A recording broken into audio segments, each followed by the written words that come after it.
whomever wants to get started in doing their masks. Okay, so again, the list is in the chat of who owes what for today. Yeah, so smoke, sun, past Um, tragedy. Yeah, go ahead. can you remind me what sun and past are? Like, what are the prompts? Sorry, sun and tragedy are. I know what past is. Okay, sun is Um, from Limehouse Lurker. Let me see. Come on. All right, here we go. Each hunter narrates a dream they once had of primordial earth. Back in time across the ancient seas, back in time when the spirits walked, when the sun was new and the old gods held court. And then the other one that you owe is tragedy. And this one is each hunter narrates a time something awful happened as a direct result of your failure. Okay? So, whomever wants to go first. Again, Smoke has Sun Past Tragedy, Lord Oda, Sun Past Tragedy, and Mildred, Past Depths and Tragedy. So. And Mildred, it's each hunter narrates a flashback to a time when they searched for hope alone in the dark. For depths. Well, I could do that real quick. Yeah. So after the events of the night phase prior, think that there's a moment where Mildred is she's finished the ritual that helped stop the West End Wraith, and she has come out of her chamber and she's readying herself for bed that evening. And as she is getting ready to bed, she is restless and trying as hard as she can. She's drunk some teas to try and relax, but none of it's working. And she's even, tried to cast a couple of different charms here and there to try and lull herself into sleep, but none of that's working either. And she remembers in that moment when she saw what she had done on the beach to the creature. She remembers that sense of isolation and hopelessness, of not being able to fight back, of not being able to do anything. She sees herself back in that cell in the convent basement. She is no longer dressed in the finery with which we've become accustomed to seeing her in. Instead, her hair is long and matted and oily, drenched in sweat and blood and other unknown substances and fluids and just general filth. She's naked except for just a kind of ratty shawl.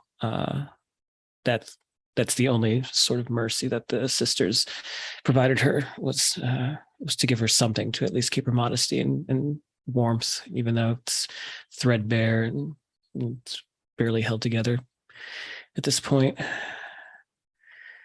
But in this moment, she returns to the cell, and there's no windows. So she's had to, with her nails and her memory, claw into the brick day by day, etching this pastoral scene, as if you could call it pastoral. It's just kind of crude etchings into the brick with her nails. This sort of sunset scene or sunrise. I can't really tell because there's no color other than brick. But every day she wallows and toils at it when she's not being tormented by the sisters. And every time she finishes a new piece of it, she looks to it for hope, looking to that makeshift sun for some kind of hope for escape, hope that never comes. And every time that the sisters come to get her for experiments or torment, she has to take up any kind of filth that she can and rub it into the etchings that she's made on the brick, so that the sisters don't know that they haven't completely broken her yet, that she still has hope, even in this dark 4x4 space.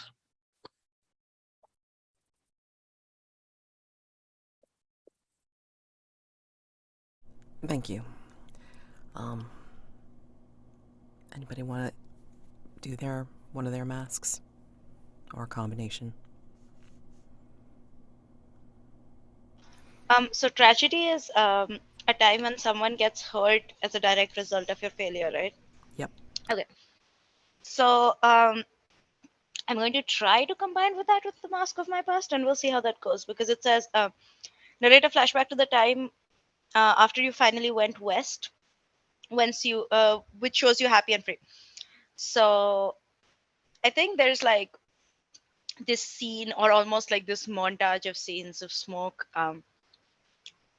in various bars, almost just or well, taverns, and they're like always one of the last people to leave, and they're always like definitely over drinking, and um but they took enough money with them that they have the sort of ability to do this. And there's a lot of just late night wild raving, and not a lot of control, either external or internal, and just a lot of this. But uh, you see with them there is like this other person, this let's say this man who is like sort of with them often in these wild revels, as there were. And um like one of the sort of nights, what happens is this person is clearly more inebriated than Smoke, and Smoke is like trying to sort of drag them back to whatever house or home they have at that point, or in whatever they have that they need to go. And Smoke cannot, because they're also inebriated, and they just sort of end up like this person probably just sort of hunches over a little or stops a bit, and Smoke just sort of drops them and keeps walking because it's late and they're tired and they want to go home.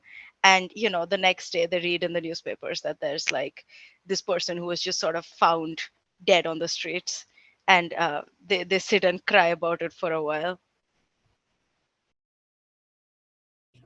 I think I can merge two masks. I'll merge my Mask of the Past with the Mask of Tragedy. So for my Mask of the Past, the prompt is to narrate a flashback to your young adulthood that shows a time when you used your supernatural affinities for selfish purposes.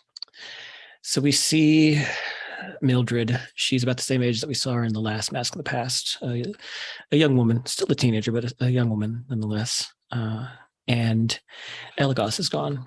We don't know why, and Mildred doesn't know why, but he's no longer there. And instead, her parents have decided to move on from him and find another servant of the house, specifically a governess, who is much older than Elagos was, much more stern and disciplined than he seemed to be. And much of the time is spent between the governess and Mildred, where the governess is attempting to teach Mildred the ways of what it is to be a young woman in Victorian England at the time, and the customs, and some rudimentary sciences and mathematics. Mildred would be able to excel at these if she wanted to, but clearly she's willful in this at this age, and probably has something to do with the influences that she has been that have been guiding her. Some of these influence has guided her into early spellcrafting, and after a particularly rough bout with the governess. And while we as an audience would see that the governess is strict and she's stern, but she's not cruel, to a young teenage girl, she is the devil incarnate. She is demanding and strict and just oppressive. Nothing like Elagos used to be. If Elagos were here, she could get away with whatever she wanted. But with this governess, it's virtually impossible. She's always breathing down her neck, it feels like. And in that kind of willful teenage way, she devises a plan to get to tame the governess, if you will. And so she goes to her garden. She's always kept flowers. She's always kept plants. And at her homestead, it was no exception. But she had learned about certain plants that, when combined, can create kind of a minor poisonous effect. Nothing lethal, but definitely something that would disrupt the bowels, disrupt the guts, and cause anyone who might consume them to not have a pleasant evening. Certainly not a restful one. But Mildred cultivates these plants, and she's quite the accomplished baker herself. And there's nothing that she loves to bake more than a good classic pie. And she grinds up these flowers, these herbs together. She intones the spell over that some of the magic that she's learned from the patron who has been teaching her some of these tricks, some of these ways of his. And she gathers it up and puts it and bakes it into this pie. And on an evening where her mother and father have stepped out and gone to the opera, Mildred presents a slice of this pie to the governess as sort of a white flag. This is a truce. This is Mildred's attempt at diplomacy, and the governess is suspicious of it at first, just because Mildred has never showed there's this kind of kindness before. But in the spirit of diplomacy and the spirit of keeping a peaceful household, she obliges Mildred, and she eats the slice cautiously at first, but realizing it's delicious, it's fantastic. She compliments Mildred even on the quality of the crust and the ingredients and the freshness of it. But by the end, something seems off. The effects are much more immediate than she was expecting them to be, and the governess, clutching her gut, she is in too much pain to even accuse Mildred of anything, but she is wild-eyed and runs off to her quarters and seals herself up for the rest of the night. And Mildred is just beaming with pride. She's managed to get her off her back for at least one night. And she's up all night playing the piano, tending to her garden, the night blossoms that bloom there, and she's making other messes in the kitchen until she tuckers herself out, and she passes out by the fireplace, having read some books there. But she awakes to a loud thud, and she wakes up and she hears screaming, and she stirs her awake. She gathers herself, puts herself together, and she realizes that she left the pie out overnight. And she also realizes that it was her father's favorite pie. And when she goes to the kitchen, she sees her mother screaming wildly, and an empty pipe tin. It looks like as if though her father, having come home a little bit maybe intoxicated from the night out, had been craving something delicious to eat for the evening. And there is a mostly fresh pie there waiting to be eaten. And when Mildred comes in, she sees his body on the floor. His eyes are bulging and his mouth is frothing with a bloody foam. And there's this sickly scent of decay mixed in with the herbs and flowers that she had baked it with. And Mildred just stands there, unable to process what's happened, and is quiet.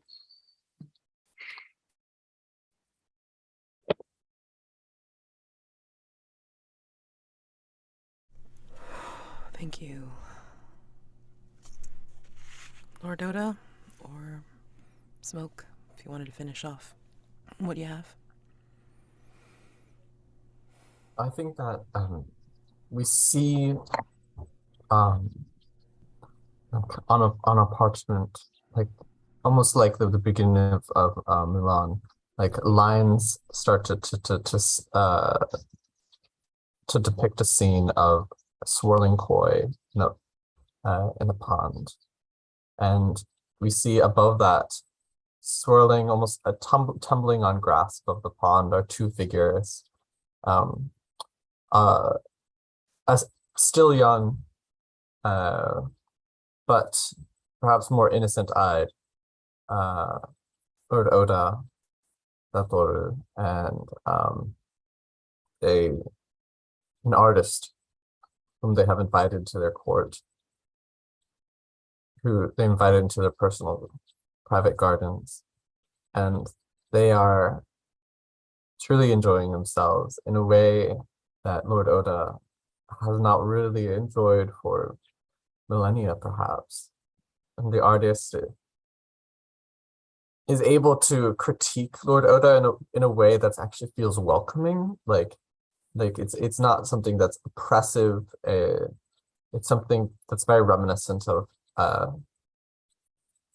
their first partner, and it's very playful. It's very earnest, and they attempt to catch koi together with their bare hands, and at one point they catch one at the same time.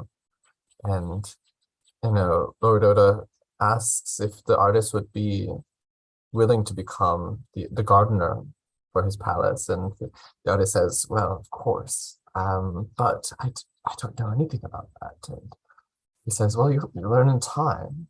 And it goes on to hire this individual and give them pension. And Lord Oda says to the chief of his staff to show a generosity befitting of someone in their station.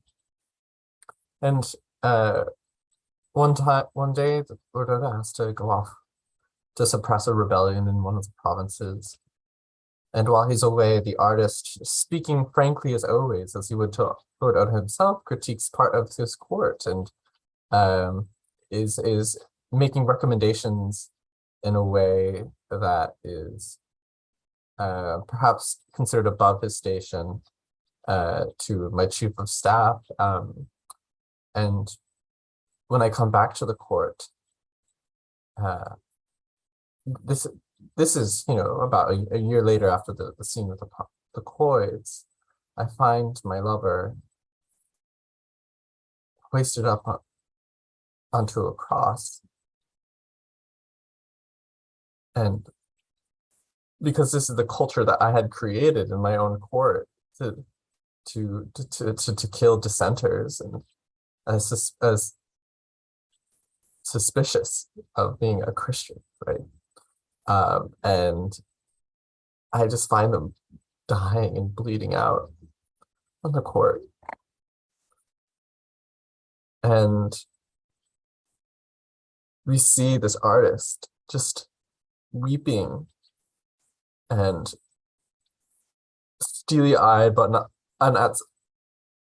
also not understanding, and just the water starts to drip from their eyes in an increasing deluge, and it starts to fill the scene, the water, and it comes up to Lord Oda's mouth and then up to his eyes, and then he closes his eyes and wakes up into a scene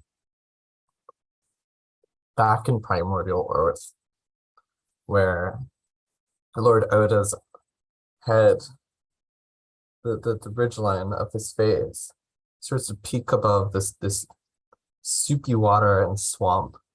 And Lord Oda is this fish-like creature, this primordial creature, one of the first fish to struggle onto land, right? To inch up onto the shore. And that is when this giant beast with a baboon-like face comes by and rips him from the water and smiles and laughs. It says, "Ah, what a delicious bite for breakfast. A fish."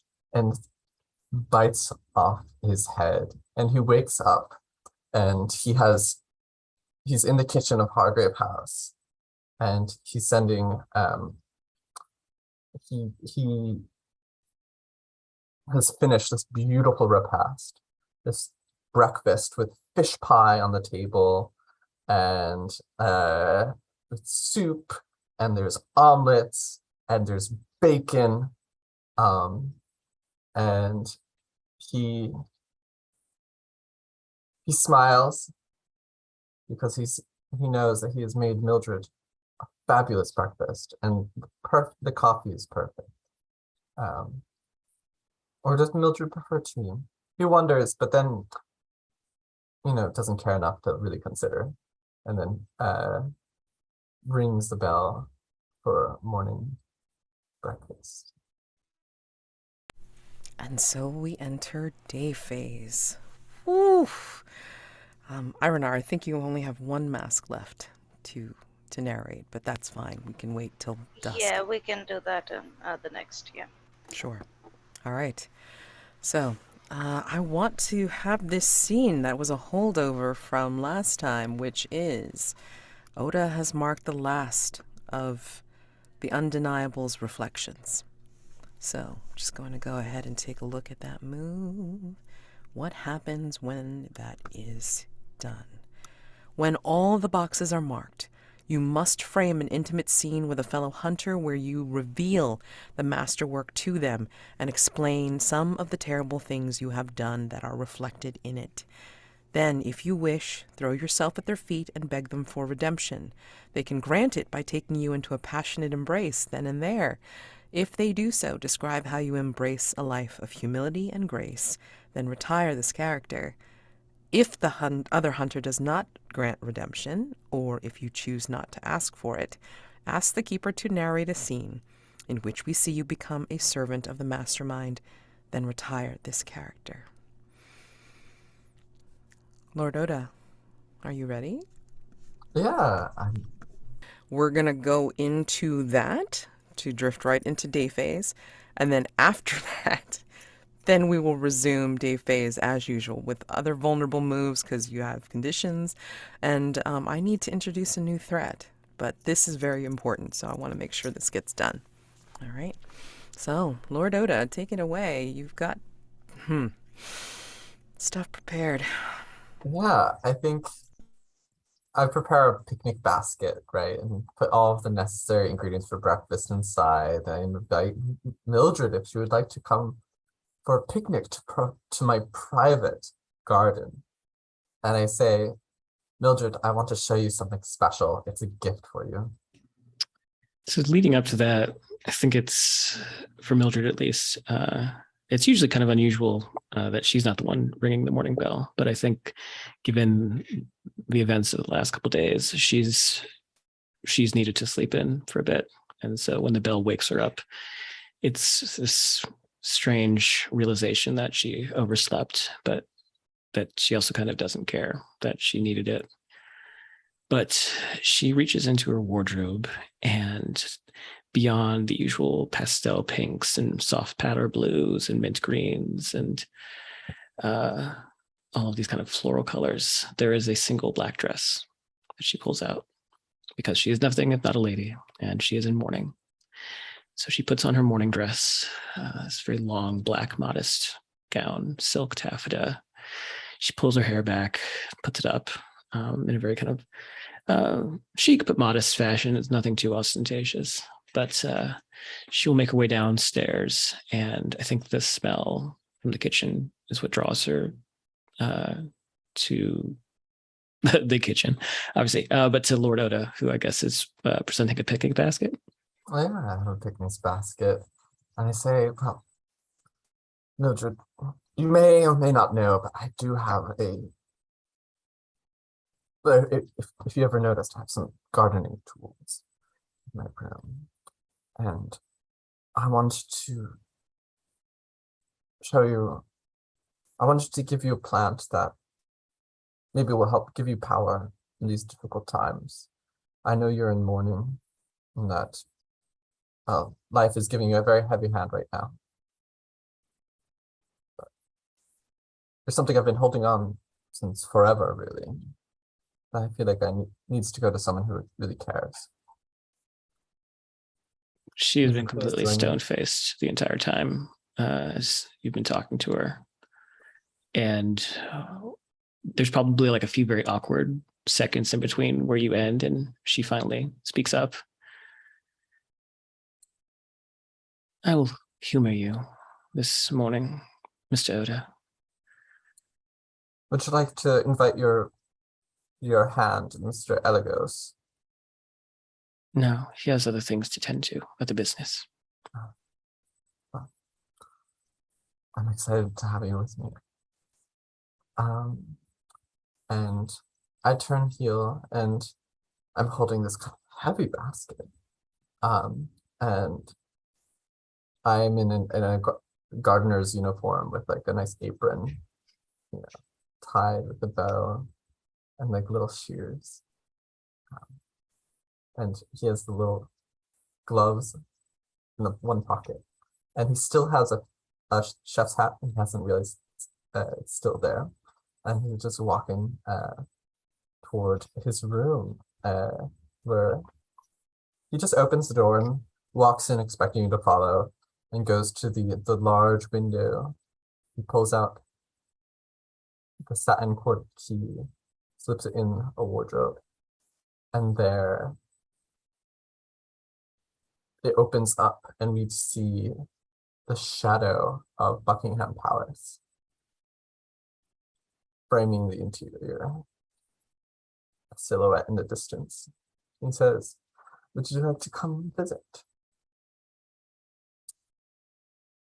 She looks around before stepping through, looking at the garden itself. But then, yeah, she won't say anything, but she will step in. Wow. This garden is quite wretched. It's maybe it would have been great at one time, but everything is wilted, and we see like dead koi floating into the water of a central pond, and there's like gravestones throughout. And we see ringed around the garden are a number of lookers on, people from throughout London, staring silently like statues, ringing the place. And there is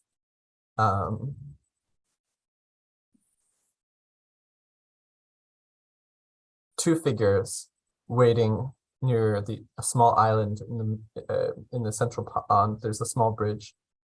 Two figures lining it. One is the man in a sun mask, except now differently. He has a shroud over him, and he greets you. And then there's Jenny Johnston, and she has like a little shovel in one hand. She says, "Oh, we're so glad to have you today, Mildred." And I say, "I have a picnic on the center of the island, just for you and I." And there's like, just like you see a little picnic blanket. And then there's like a little hole that has been dug. And there's like something aglow in the middle of the hole. And will you come forward? I want to show you that little twinkling.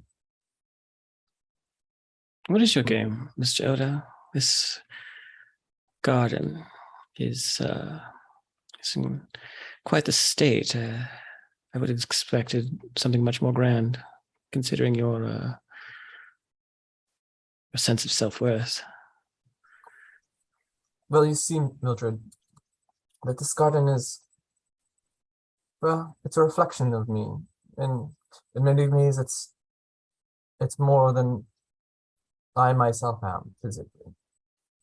It is a reflection of my soul.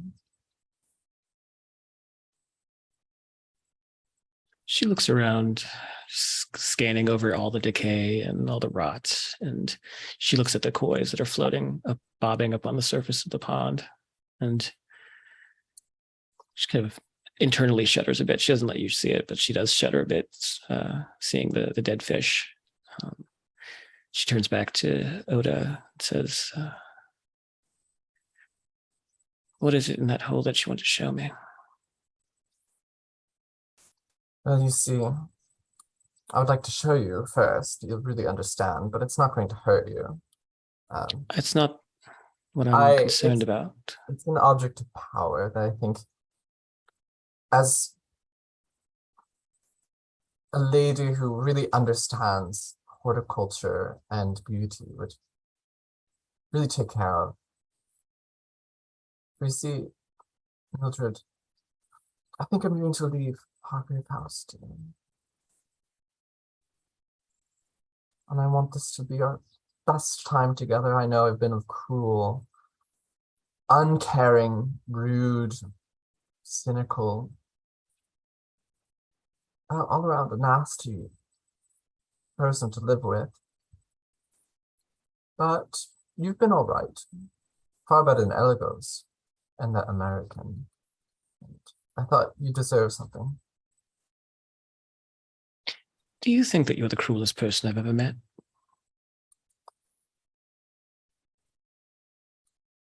Well, as a person, are you talking about that thing that follows you around?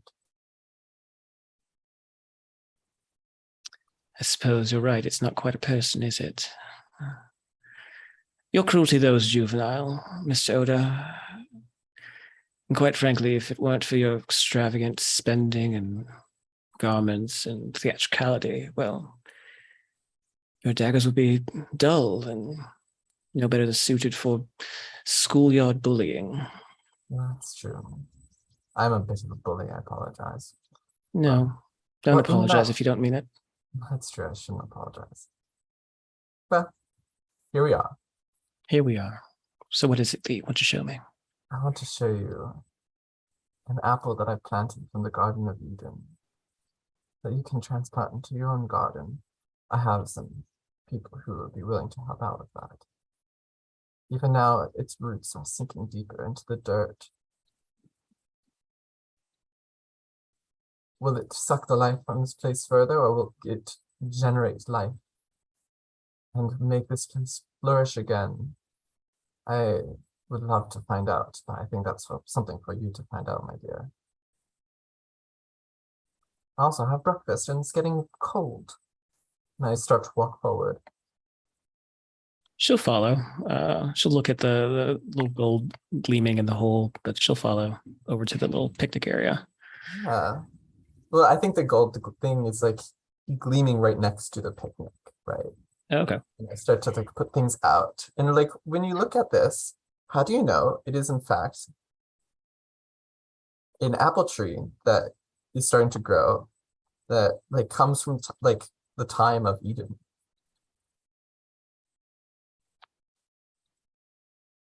I think there's no bark on it.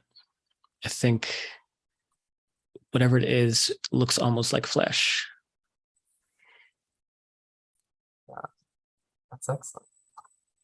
And it is just ripe and growing, and Lord Oda's taking out the basket, and everyone's just looking on, staring like statues. And he's smiling, putting the pots, and he takes out this loaf of bread that's been wrapped in a cloth. It's like fresh morning bread, and cracks it and says, "Would you like half of this?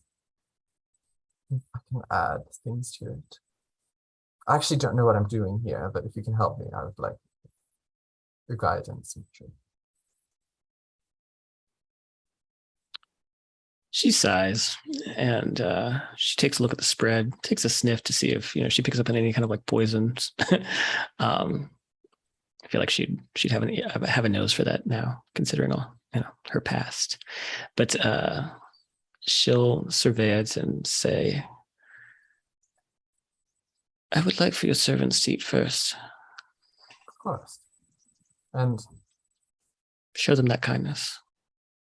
Jenny comes up and takes a small morsel, and she bows deeply, goes to her knees, and then eats it tenderly, just like one little bit. It's like a fish paste that's been spread on a piece of bread. She says, "Thank you, Mildred." It's delicious. Never had such a briny taste. And we see in the distance Victoria's children playing in the gardens. Just this laughter. Lord Oda says, "Lighten up, Mildred." Very well. What do you suggest I try first? Oh, the pie. The fish pie I made. Very With well. my own hands. It might be a bit overcooked. Well, I can tell by the crust already that it's, well, it could have used more time. Nevertheless, she will bend down and I imagine the man in the sun shroud. That's what the man in the shroud is polite enough to see her moving towards it, and will take a slice and issue it to her, and she will bow her head to him, saying, in appreciation. And she'll just take a very quick bite. And she'll quietly say, kind of trying to pick up on the spices, the notes. How do you know that what you've bitten into is the creature of the Kremlin Gardens?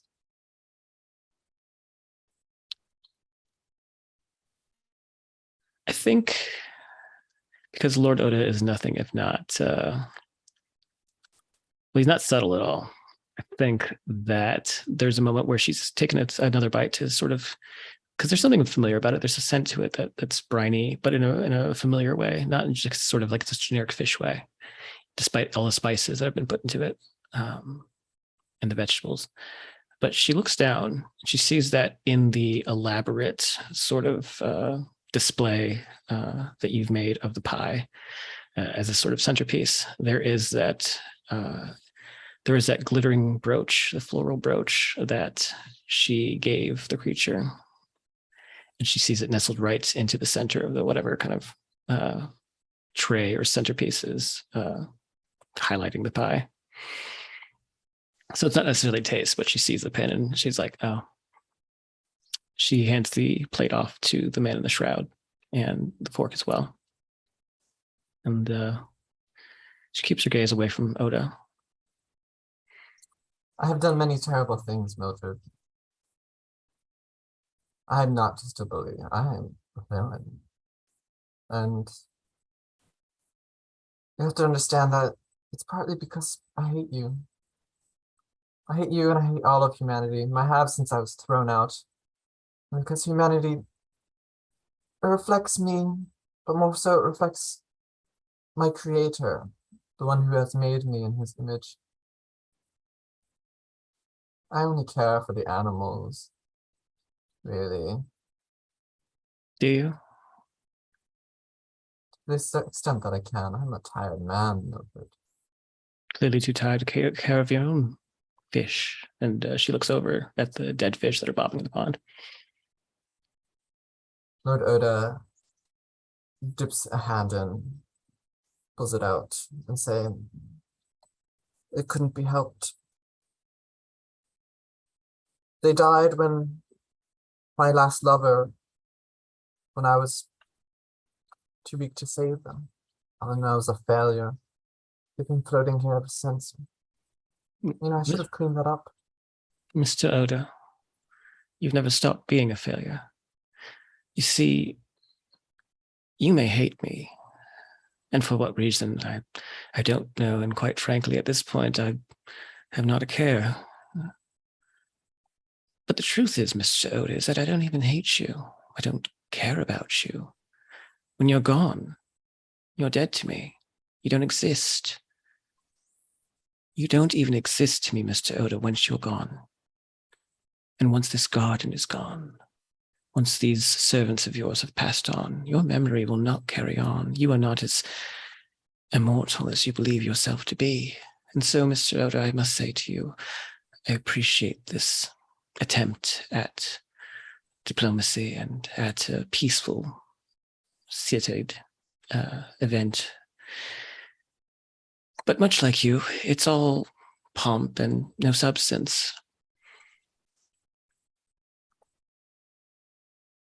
I guess you're right. I am a failure.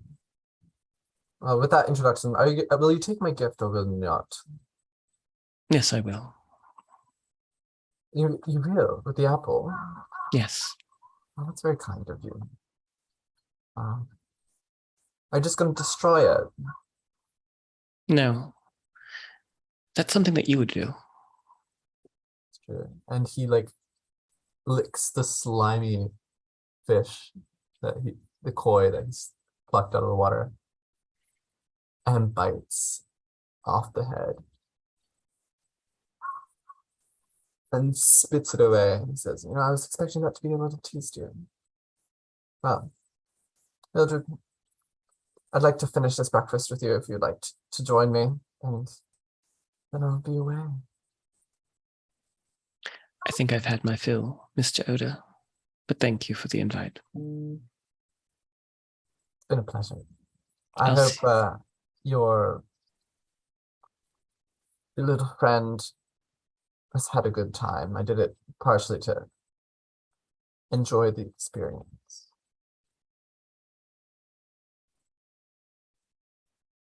Take care, Mr. Oda. There aren't many people I pity. And to call you a person would be, well, too complimentary. But I do Oh, pity you. thank you. That kind of feels good, doesn't it? And Jenny takes an urn out and he takes the very small slapping and rips it out of the ground and puts it in the urn and throws some dirt and a fish or two in it and gives it to you. So take this and go. I have another visitor I expect coming very soon. She A takes queen it. of sorts. She takes it into her hands and cradles it, and kind of gently caresses it in a very sort of compassionate way, almost as if like this is sort of an adoptee, and she's trying to show it some sort of some semblance of care that it probably has been neglected since its existence, or at least its captivity with Oda. But she looks above Oda, and they're still at Bonsai Tree, right? Or was it like a cherry blossom tree? Yeah, it is. It's a bonsai tree. Yeah. Perhaps it's like a bonsai cherry blossom. It's like, Good day to you, Oda. Please do not come back to Hargrave House. That key that you have, please make sure that it's lost. would you like it? Mildred, could help you in your journeys. I don't think I have much need of it anymore. She'll take it. She'll extend her hand to take it. I hope you have a great day. This has been quite a satisfying breakfast, hasn't it? In a way, yes, it has. And she'll pocket the key because I don't care if it is Victorian times. Her dresses have pockets. Yeah, it's like around the bustle. There's like a hidden pocket. Yeah. But as she turns and begins to walk towards the exit, there's a smile on her face that you see. That's the first smile that she's had this entire morning. But as she starts to walk away with that smile, if you're okay with this, I think that your bonsai tree bursts into flames. Yeah, I love it. It's excellent. And as it's burning, she begins to walk out and she shuts the door behind her. Yeah, fabulous. Thank you, Mildred. I think as Mildred closes the door and the bonsai tree burns, I think a collective wail goes up by all of your followers. They're scared now. They're scared shitless. A lot of them will look at the tree, fall to their knees, and begin to cry. But what they're crying is blood. Blood and tears. And then some of them will just run away. Maybe not quite as captivated by the sight anymore. Or they look like they've wakened from some sort of strange dream. And they just flee. What happens when the bonsai is set aflame, though, Oda, for you, is that you start to waver in your vision. You start to see it as a blur, as like some bright fire flower, as your vision fades to black. And then you feel yourself falling, but you don't come to with a thud. You actually fall as if onto some sort of soft pillows and cushions, comfort that you haven't felt in quite some time. You cannot see anything. You just feel yourself being cradled in someone's lap. You're full grown, but someone is cradling you in their arms.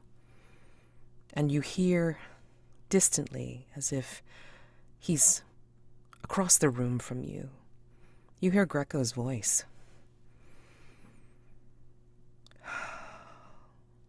So, it has come to this then. As you seek your end in some way. This is not the end that you expected, I think. Greco, you're safe. I had hoped so. I Did had you missed really care? Did you really care? Greco, you have this uncanny resemblance to someone I once loved. You don't know that, but it's true. But I am my own person.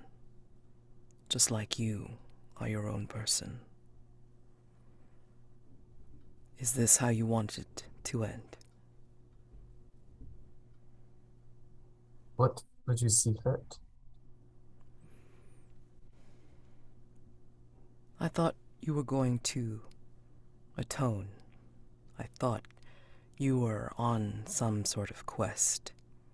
And as he's saying this, you can hear the flick of cards, as if he is doing a reading for you. Greco, I'm tired. I'm old. I'm grouchy. My days of atonement are long gone. Though I might wish to atone, I don't think I could ever do so for the crimes I've done. And the majority of them, I don't think they don't weigh on me as much as they would a normal man.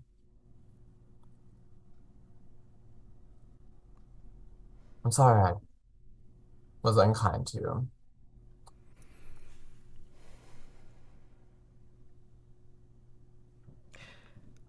I have forgotten why I feared you. And that is enough. Do you want to rest? I'm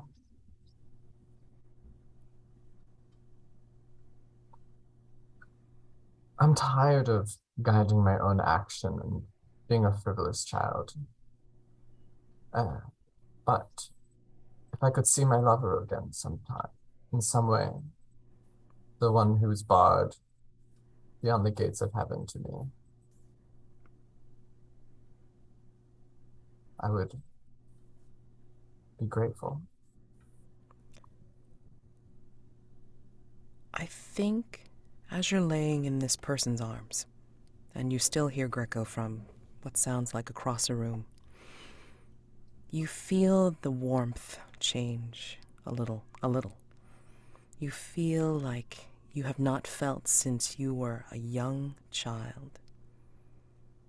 So it changes. You're still full grown, but you remember this feeling, this maternal feeling of someone cradling you, watching over you, and you feel the gentle kiss on your forehead and the waves of wisps of hair dropping on the side of your cheek as you receive this kiss. And the whispers sound like what you so distantly remember. And it says, "Stay with me then. I can hold you. I can be with you for as long as you need. Will you stay?" I never had a mother. I And can be. Miles, I can be that. If you so choose. are you the queen I've been searching for? Madame. I am a queen. I am everyone's queen. My darling boy, Will you join my family? You still can't see anything. You just hear this whisper like butterfly wings in your ear. The butterfly kisses in his ear, on his forehead. Soft and gentle, he says, "My queen, majesty, I would join you but you could give me passage to see my love one last time at the end of my service. I know this is a power that you have, but you can do almost anything, can't you?" I can, beautiful one. All you have to do is say you are one of mine. Of course I am. I even made you breakfast. And he brings out small, still half warm package wrapped in a cloth of a crab cake, and he says, "I am yours. Though I'm not the best chef, I would love it if you could have it as a gift."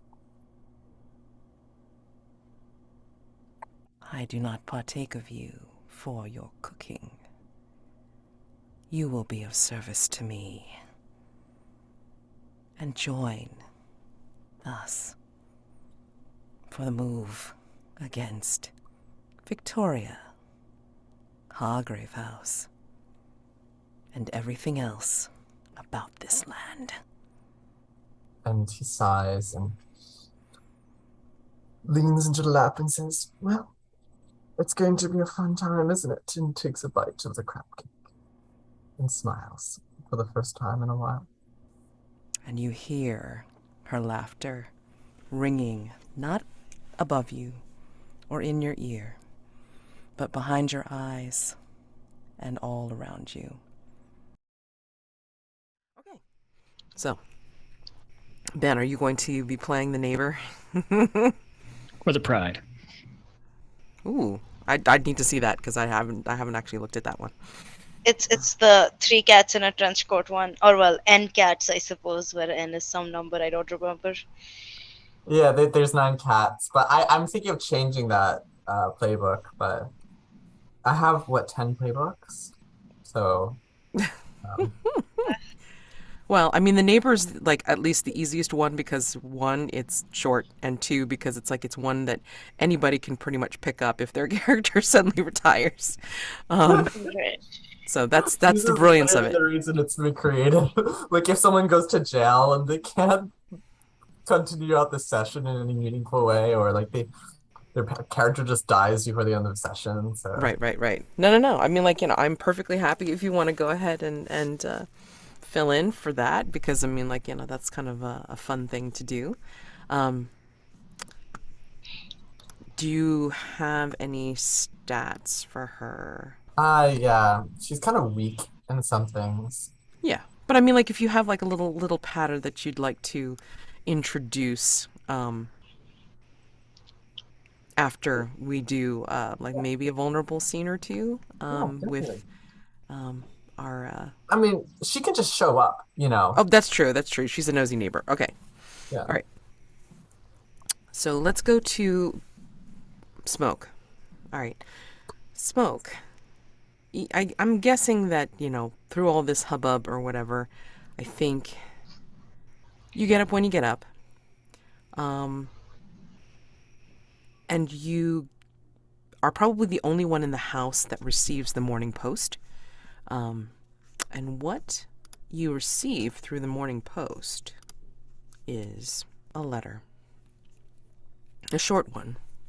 Through the Morning Post. It's addressed to Hargrave House in general. And it is from a fairly well-known actor, Burt Broadswell, who not only sends you the letter, but he has an included picture. And as he explains, he's saying that his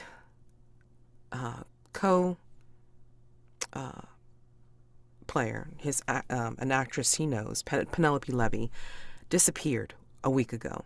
She was last seen at what is known as the Society Obscura, an exclusive and secretive club for wealthy photography enthusiasts located in a converted townhouse in Kensington. A missing actress wouldn't normally merit the attention from Hargrave House, if not for the fact that her, Bert is bringing this to your attention, because the picture is very unique. So, I believe you have Cosmic Passage. I think you have Cosmic Passage labeled. Let me see. Double checking here. Come on. I think I have Yes. all the masks of the future except Most Beloved. And Blood-Soaked. Okay.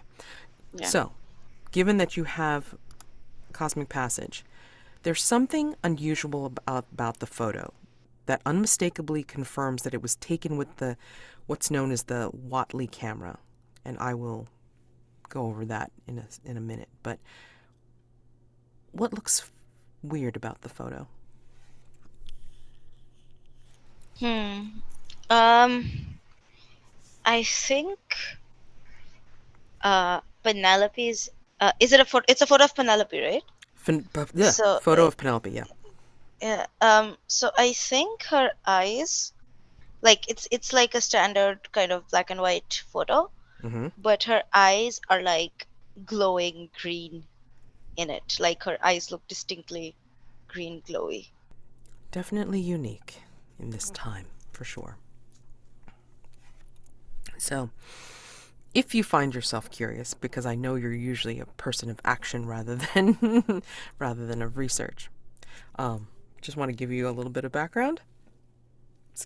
Everybody background about the Whatley camera.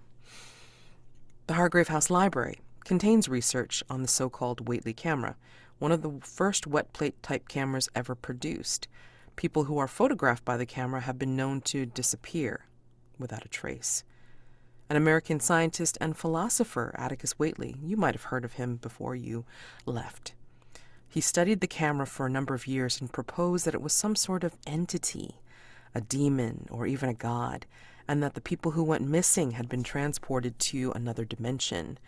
Whatley advanced an idea called the fragrant void, a sort of proto-Earth that existed in near total darkness, and it was home to powerful entities who were banished by God on the first day of creation.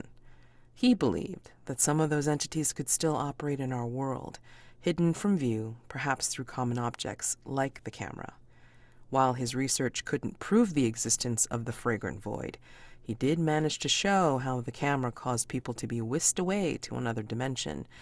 Unfortunately, before he could present his work for review, he was killed, his notes were destroyed, and the camera went missing. So, that is your new threat. And the first, well, actually, there's two questions, for two opportunities of equal complexity. You can decide on the resolve for the question, which is the same. What circumstances will cause someone photographed by the camera to disappear? There are two resolutions to this threat. Complexity 8 for both. Resolve the threat by reversing the process and bringing Penelope Levy back to this world. Or use the camera yourselves to transport to the fragrant void and make contact with the entity there. Doing so gives you access to the custom move Voidwalker. So, those are the two opportunities that you can take. Complexity 8. Going over the threats. You still have Drowned Guardian of the Docks. 2 clues available to use. If the Guardian is helpful. How can lasting order be maintained? A complexity 6. And then the resolution is by forming an alliance with the Guardian, allowing the rituals to continue unhindered in such a way that the workers are protected. Note, resolving this threat this way is the only way to unlock the custom move Time and Tide. All right? So that is a complexity 6. Yep. And you have 2 clues so far for Drowned Guardian. The Pinkerton. What unsavory scheme is Taggart pursuing while he is in London? Complexity 4. You only have 3 clues so far. You could conceivably answer it with a -1 on your roll if you choose. But yeah, I mean, complexity 4. And that's the only question to answer for that. And then, of course, Whately camera. You just have to decide which way you want to resolve the threat, because the complexity is the same for the single question. All right, so we got some conditions. So the American, for who are left in the vessel who are left in the session, American has drained, marked by Taggart for conditions, and then the vessel has tainted and sorrowful guilt. Okay, so what would you guys like to do this day phase? Vulnerable moves are on the table. More investigation is on the table.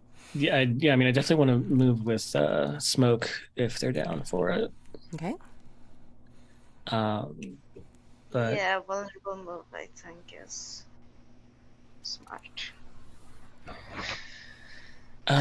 which vice do you want to use? Yours or mine? Lots of smoking What else? or watching children play. I think I haven't ever done it with your vice, if Yeah, you I'm did. right. Yeah, First- you first actually the first time I ever used my vice was with you.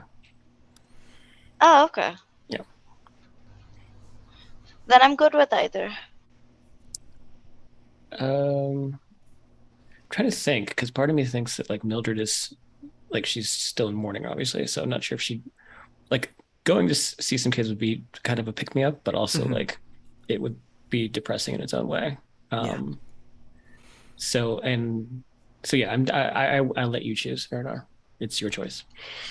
Well, it's easy to do mine if Mildred wants to like stay in the house and just chill. So I guess we can do that. Yeah, let's do that. Okay. So, I mean, Mildred and Oda went out, right? Like out proper. Sort of. I mean, we went through his door. Yeah, you So went we to went to his, Okay. we went up to his room. the room. But, yeah. Yeah. So. But we as far never as you really- know, like Mildred's been in the house. You didn't know Yeah. that they went through the door. Right. Because I don't know whether you would have necessarily a lot of memory when you were in your Yeah. No, cursed no, form probably. about like what had happened necessarily. Although Yeah, probably not. Oda's disappointed face at the end. God damn it, I hate that. Yeah. I mean, aside from that, maybe, you don't remember like how you got there or what have you. So, And then as far as the rest of my day phase, I'd probably go continue on with the Drowned Guardian. But I'm excited for the Whately camera. Yeah, I think I'll go check out the Whately camera. okay. Yeah, I'm not sure Smoke is up to visiting Taggart yet. Like, just that- yet. After that one visit. Well, you don't have to necessarily like, visit Taggart again. I mean, like there's some things that you can investigate around him, Yeah, but I mean, Smoke probably would visit Taggart again, just after a while. So, Okay. Yeah. Alrighty. Okay, so go for it. Whomever's setting it up, and then whatever vice is in play. I'm just because I'm curious what the neighbor does during the day phase. Oh, I think the neighbor is definitely like she kind of like saw what was happening in the morning, and she saw this like strange man like spying on Hargrave House in a similar way that she was. Like she has like this like little stool that she's planted outside. She's pretending to be a landscape artist, but she sees this man just like in a suit and a cigarette, or cigar, just staring at Hargrave House with the same attention as she does. And it's like he speaks with like a confidant in an American accent. She's like, that's funny. And I think she's going to snoop around and follow him back to where he goes, Mr. Taggart.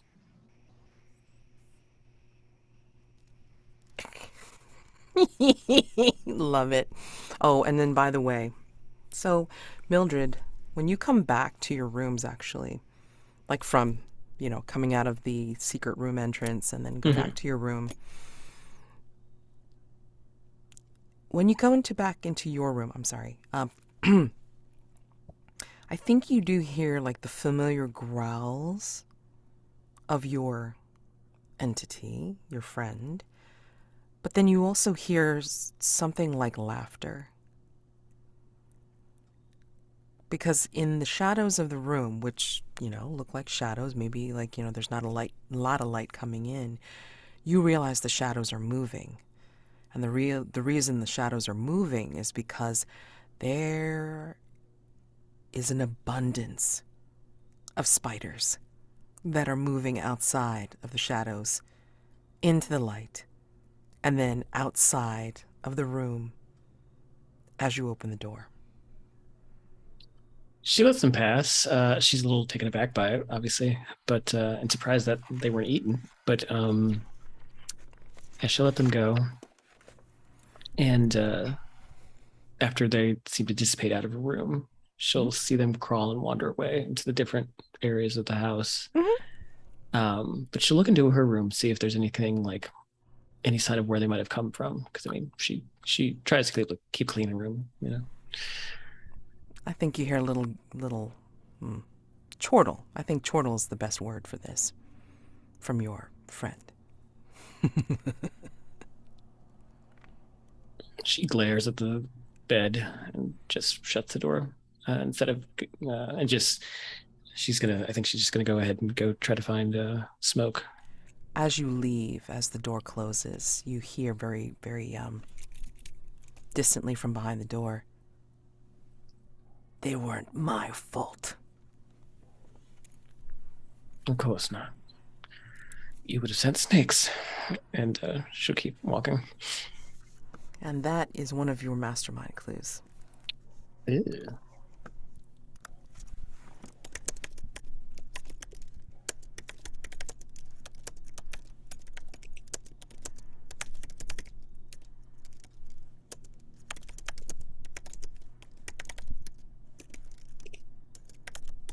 Got it. Okay. So, go ahead. Where do we find you, Smoke? If you're smoking. If Mildred hasn't come down yet, then I've probably got my standard combination of like smoke and coffee, and definitely both like ash stains and coffee stains on the on the otherwise clean table for Mildred's benefit, of course. Of course, she loves to clean. I think, yeah, she'll come downstairs, and I think the first thing that Smoke would notice is the fact that she's wearing all black. She never wears black unless it's like very faint accents of it. But she's also carrying this strange potted plant. Good morning to you, Smoke. I see that you're up and well. And she sort of narrows her eyes at the stains on the table. Smoke is going to look at the plant and just sort of look at her outfit, like just scan her outfit and just raise an eyebrow. She'll set the plant down on the table across from you, and then just without any kind of hesitation, she'll go into the kitchen, find like a dish rag or something, and a little like scrubbing brush, and she'll come back out, just start to kind of like scrub up the stain on the table while you're smoking. Smoke's gonna say, you know that it's not going to stay that clean, right? People live in this house. Not all of us are as tidy as you. Well, it doesn't matter. As long as you try to keep a clean house. And you see that she's like struggling to kind of think and speak as she's cleaning. She's clearly like distracted by the act of it. But she does her best to tidy up, and she finishes and she goes, as I was saying, it is better to prevent, or at least try to prevent, instead of letting things pile up. Because when you let things pile up, it becomes a wall, and it becomes a tomb. I do not want to be buried in a filthy house. Oh, there are worse places to be buried in. I take it you've had an interesting morning from your attire. Yes, well, I should say that Mr. Oda will not be returning to Hargrave House. I'll see to it once Eligos is back that he has whatever is in his room sold. Oh? He seemed rather attached to a lot of his, some of his material possessions, the prettier ones. He's not attached to anything, darling. The man has no heart, and nothing ties it to him. I'm going to turn and like just absolutely level with Mildred and be like, "Did you kill him?" I'm not saying I would blame you if you did, but did you? She kind of chokes back some laughter. It's very, very unexpected. She goes, no, not this time. No. And she looks down at her dress and she looks back up at the smoke, and then she pulls out a chair and sits not across from him, but like if they're at the head of the table, then she sits sort of like at the side, still looking at them. But she goes, "No, I did not kill him, though I'd be lying if I said I wish I hadn't. We just had a disagreement on our objectives living here in this house, and his goals did not align with our own. And he, in fact, thought it best that he not live here anymore, and I could not agree with him more." What are your goals living here? Mine are, well, I suppose mine are common knowledge now, but what are yours? She's quiet for a moment.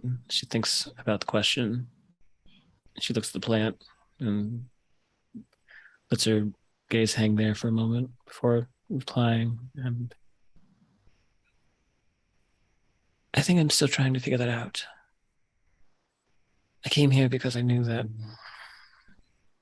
this place was safe for people with all sorts of dispositions, ailments, if you will. I suppose my main goal as being here is to help others and to not hurt others. Something that Mr. Oda, well, we know that was not in his house of aims.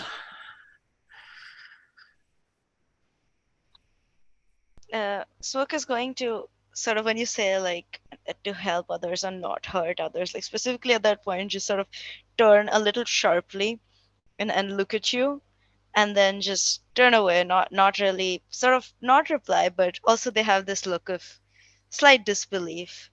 I'm gonna quietly open up the cigar box and offer you one. No, I don't smoke. Thank you. What was that look on your face, if you don't mind my asking? Says, well, I think we've actually hurt quite a few people, even in the last, even in the little while that we've all been at Hargrave House, don't you think? I think there's a difference between hurting people intentionally and not. I'd like to think that I don't mean to hurt anyone doing the things that I do, doing the things that we do. My goal is never to hurt those who don't deserve it. I suppose you think we're all good people then. Certainly not all of us. And she looks up at the plant and then up towards the like the area of the house where Lord Odo's room was. I don't think it's that black and white. I don't think it's that binary. But I think on the grand scheme of things that I would prefer to not hurt others as much as I can. And I think, and you can correct me if I'm wrong, that you share a similar sentiment. You may be prone to violence and recklessness, but I think at the end of it, everything, your heart is, your rough exterior betrays a softer interior. Absolutely bristles at this and turns away a little because Mildred is vaguely right and does not want to give that away. I'm just gonna say just sort of a humph, and then like sort of sharply snap the case shut and like put out the cigar that I was smoking, even though it's not done. Like, and just take a deep breath. Say, well, I suppose that explains Lord Oda. Do you know where Elagos is? We had an interesting caller this morning, and I'll quickly just sort of, fill her in on the things and just. No, I assume he's still doing other things. What is this society of? I don't think I've heard of this Whately camera, or even the Fragrant Void, for that matter. On second thought, though, there is that map in the that sort of map in the map room, one that's said it in French, the Fragrant Void, but it's just a grey square. I haven't heard of the society myself, but I have. I assume you have an address for the society, by the way. Yeah, okay. But I'm going to say I have, however, heard of a Mr. What's his name? What's his first name? Whately? Cyrus. Is it Cyrus Whately? The Cyrus American guy. Oh, Taggart? No. The American who was studying the Whately camera. The Mr. Atticus. Whately himself. Atticus yes, Whately. Yep. Yeah, I have heard of him. He was.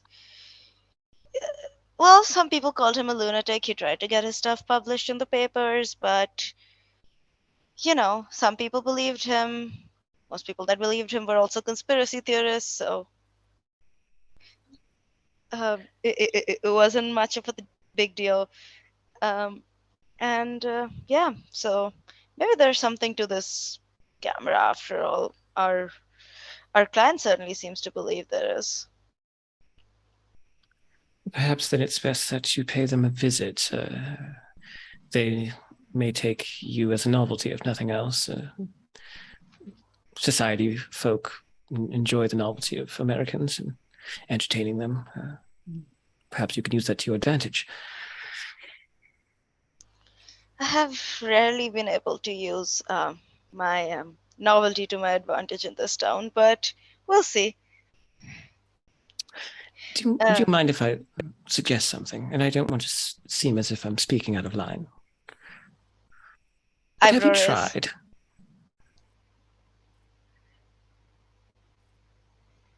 Tried to what?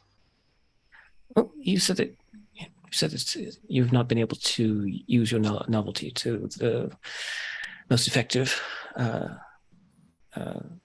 with the most effective results, that is. But perhaps then try adjusting, modifying your approach. Not entirely. I mean, you don't want to lose yourself, but maybe there's a different way to look at things, to approach things.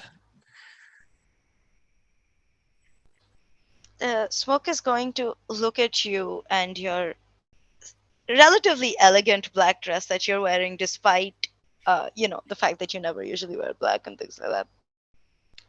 and then look at the cleaning cloth you were probably holding or whatever, and then look down at themselves and the clothing they're wearing and the gun they've got, like despite the fact that it's morning, it's still in the holster near their pocket, and just sort of look at you with this air of incredulousness, like, what do you want me to do? Like, how do you expect me to fix this? It's just a suggestion. I don't pretend to know everything, or what little I do know of society is possibly even outdated at this point. But I just know that there was a saying, and I'm not even sure if the saying was written yet, but it is the definition of insanity is doing the same thing over and over and expecting the same results. And well, if you are doing the same thing and expecting different results, and perhaps you should change the approach and you will receive a different result. I'm going to, you know what? I'm going to ask Mildred if she has. I'm going to say, well, I suppose the easy way to start is, like, sort of just, like, just kind of pull on my raggedy slash, almost like the Wild West style tasseled coat a little, and just um, ask Mildred if she has one that might suit better. Well, I don't really have any trousers, but I'm sure Mr. Oda does. He won't be needing them since he's departed. He has several closets up there. It's quite obscene, really. I don't see how you could need more than one pile of clothing, but I suppose several closets could be up someone's alley. Well, I mean, a closet and a wardrobe isn't too out of line, I don't think. Maybe a shoe closet. But yes, if you will join me, then perhaps we can find something in his quarters. And she'll stand up and extend her hand to Smoke. Smoke is not going to take the hand, but is going to follow. Also, just random note: Smoke entirely like lives out of a bag or something equivalent. Like does not have any nature of like closet and all. Everything's just piled on the floor and stuff. I love it. Yeah, it's either on the floor or like it's in a pile somewhere. It's a pile. Are they the kind of person that just kind of like pulls out a shirt and just smells it to see if it's okay enough to wear? Probably. If it's okay, like either if it smells weird or it has like porcupine spines in it, like porcupine quills in it. If both of those conditions are fine, then they're just gonna throw it on. Yeah. Mildred will take Smoke up to Oda's room for a little fashion montage. Yeah, we can have a fashion montage for Smoke. Oh my god. The last character I assumed would be doing that.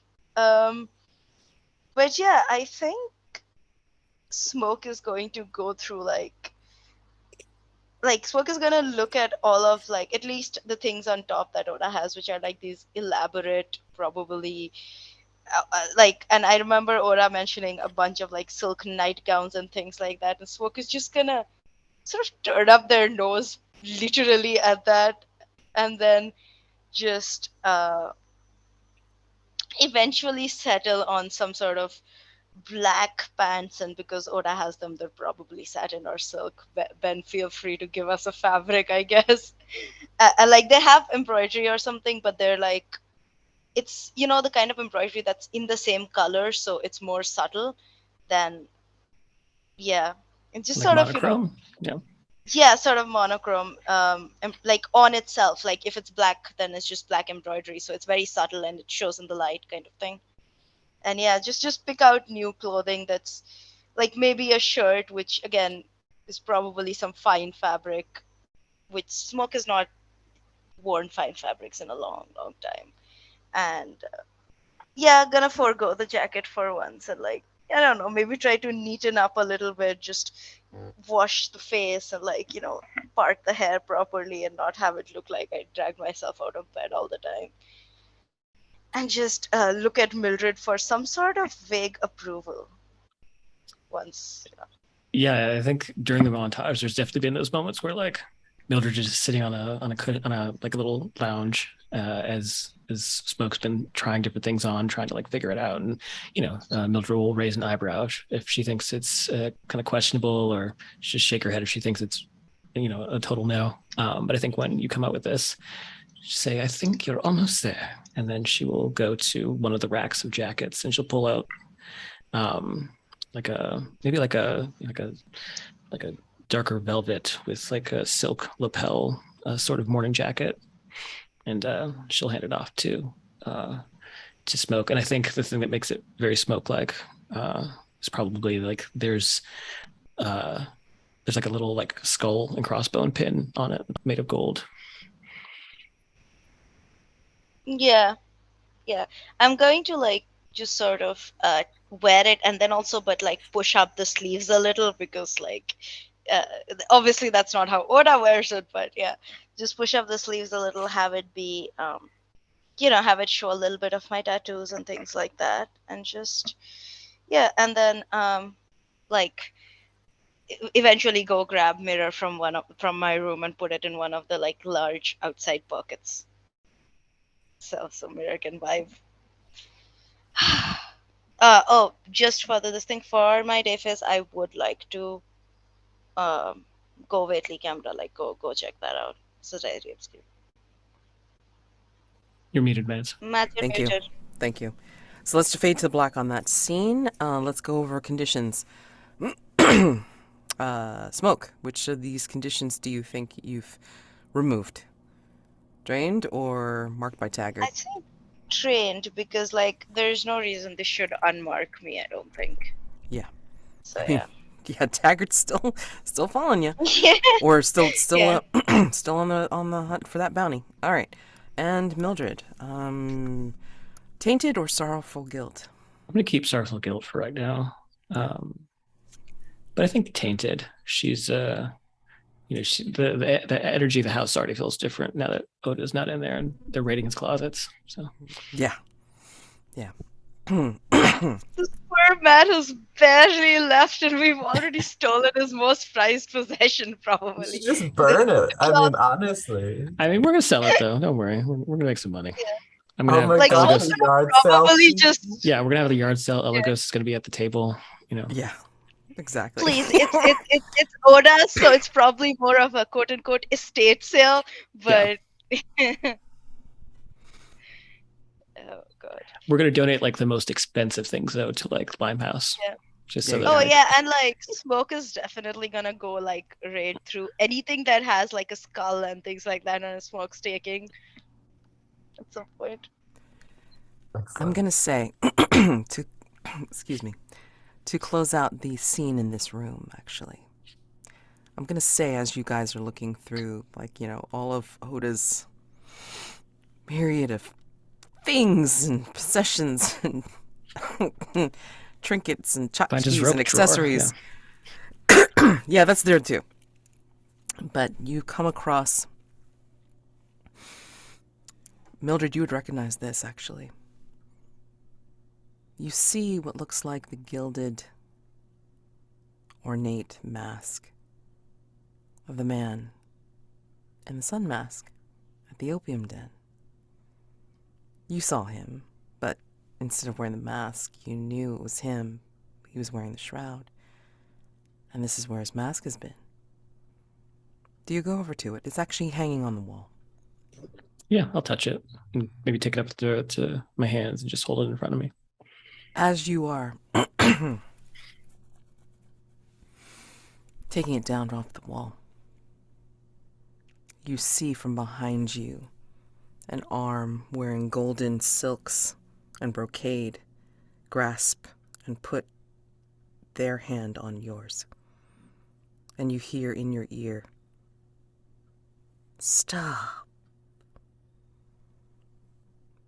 I believe that is mine." Smoke, you see behind Mildred is a figure. I don't think you've seen him before. He's wearing what looks like a funeral shroud over his face. and his head. He's all in gold, from the brocade of his jacket and his lounging pants to the soft slippers on his feet. Elaborately brocaded, embroidered, gold. If giving this back to you means your freedom from Elder and his petulant tyranny, then yes, you may have it.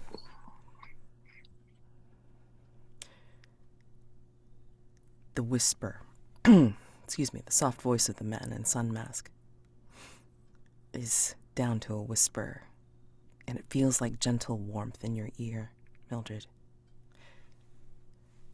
My little nephew didn't have as much power as he thought. But I thank you. The gesture is appreciated and duly noted. Mildred Bloom. And you feel the gentle hands reaching for the sun mask and taking it from you. Smoke, you see this individual take the sun mask and slip it underneath the shroud. And then you see the imprint or the impressions of their hands as the mask goes back on their face underneath the shroud. And you see, well, from behind you, Mildred, you will see shining rays. Smoke, all you're going to see is shining rays coming through the shroud as the shroud drops and the brilliance of the mask comes into full view. Neither of you see anything after the rays dazzle your vision. And when you turn around, Mildred, and when you look up, Smoke, the figure is gone. So what would you like, Smoke? I do want to ask a question, but I also have 3 masks left that are not marked. And blood-soaked, of course. So... whatever. Yeah, Mildred can ask a question, I suppose. Why not?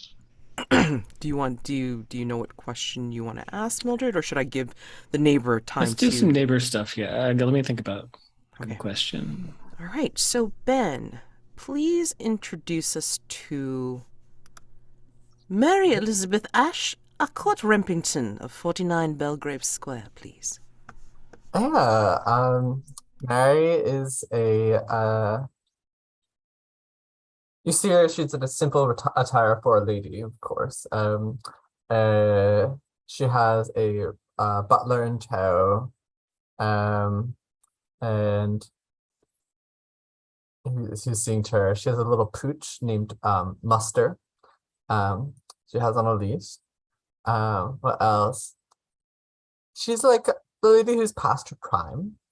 And she has like a large sketch pad she carries under one arm. And she has this pencil that she shaves off with a small knife. Well, she has the butler do it, really. She's a little afraid. And everyone's seen her, like, she's not unknown to the hunters because she like spies over the canopy or between the bushes, or you catch her like dawdling on the street, but she's like not like a threat, so I imagine she's been left alone most of the time. She says she sometimes brings over gifts and like peeks in. And yeah, Mary's just a great person. Let me read the flavor text. You are a neighbor of Hargrave House, a watcher from the windows. A widow, you write pulp fiction based on the horrifying incidents with which you suspect your fellow residents of Belgrave Square are associated. Always from a safe distance, you have collected your tales. Heaven forbid you should become swept into the action yourself. Yeah, so she's just like really interested in all of you and also a little afraid. The ounce of fear in her. But that doesn't stop her from being like a nosy neighbor, though. Oh, I mean, no, I mean her vice is snooping, so okay. And you said that, how would you like us to refer to Mary Elizabeth? oh, you could call her Mary Okay, or Lady Ruppington. okay. So, Lady Reppington is going to go and trail Taggart a little bit? Is Well, that what I yeah, heard? I think so. I think she's asked her butler to carry her pooch home, and she can handle this, Okay. you What's know. her butler's name? Oh, and his name is. I might have deleted him from the playbook. Oh That's no. okay. Oh, you're but Frankfurt. Frankfurt. Frankfurt. Got it. Yeah. This quote is, "This is not per my contract, madam." Um, Alrighty. So, I think as she's following Taggart, I think he's going through the busy streets and such, and he's just kind of, making his rounds, as he would say. Smoking like a chimney, just kind of like stopping off and going round to different places. And considering she's like not very, what's the word? She's not very, like she's not a spectacle, She's not as resplendent as like Oda, with all of his outfits or accessories, and she's not as like she doesn't stand out as much as like say Smoke, like when Smoke's wearing their like their usual gear. So she's able to follow him. Would you say that she's being the part of the artist, like carrying around her sketchbook? yeah, I think Okay. she is. All right. So why don't you go ahead and have Lady Reppington roll 2d6, and does she have any composure? Yeah, she does. Okay, so go ahead and roll with composure, please. 2d6 plus composure.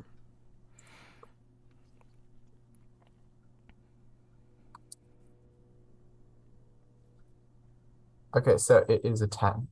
Ooh, nice. All right. So she succeeds, and she's picking up a lot of stuff, like as she's kind of like, wandering around and trailing him, kind of keeping him in view, but not necessarily like, being in view herself, because she's a like somewhat medium stature, small stature. She wouldn't necessarily be noticed. She's sketching like everything that's around her, She's picking up all the vibes. But as she's doing this, she's hearing rumors, the people that he's stopping off to talk to in their travels. She's hearing rumors that Taggart has been meeting with importers of... Go ahead and name the commodity. The choices given are cotton, wheat, sugar, or something else. Yeah. Trying to think that's something that echoes what has been talked about today. Mm-hmm. Fish oil. Fish oil? Fish oil. Okay. If somebody can go ahead and put that into the Pinkerton clue list, that would be great. So, rumors of Taggart meeting with importers of fish oil.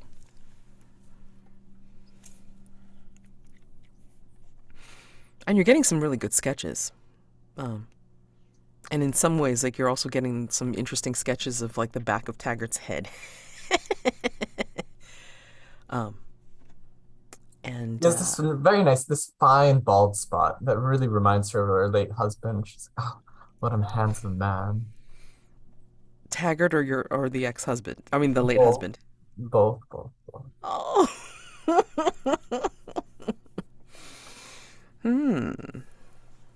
Interesting.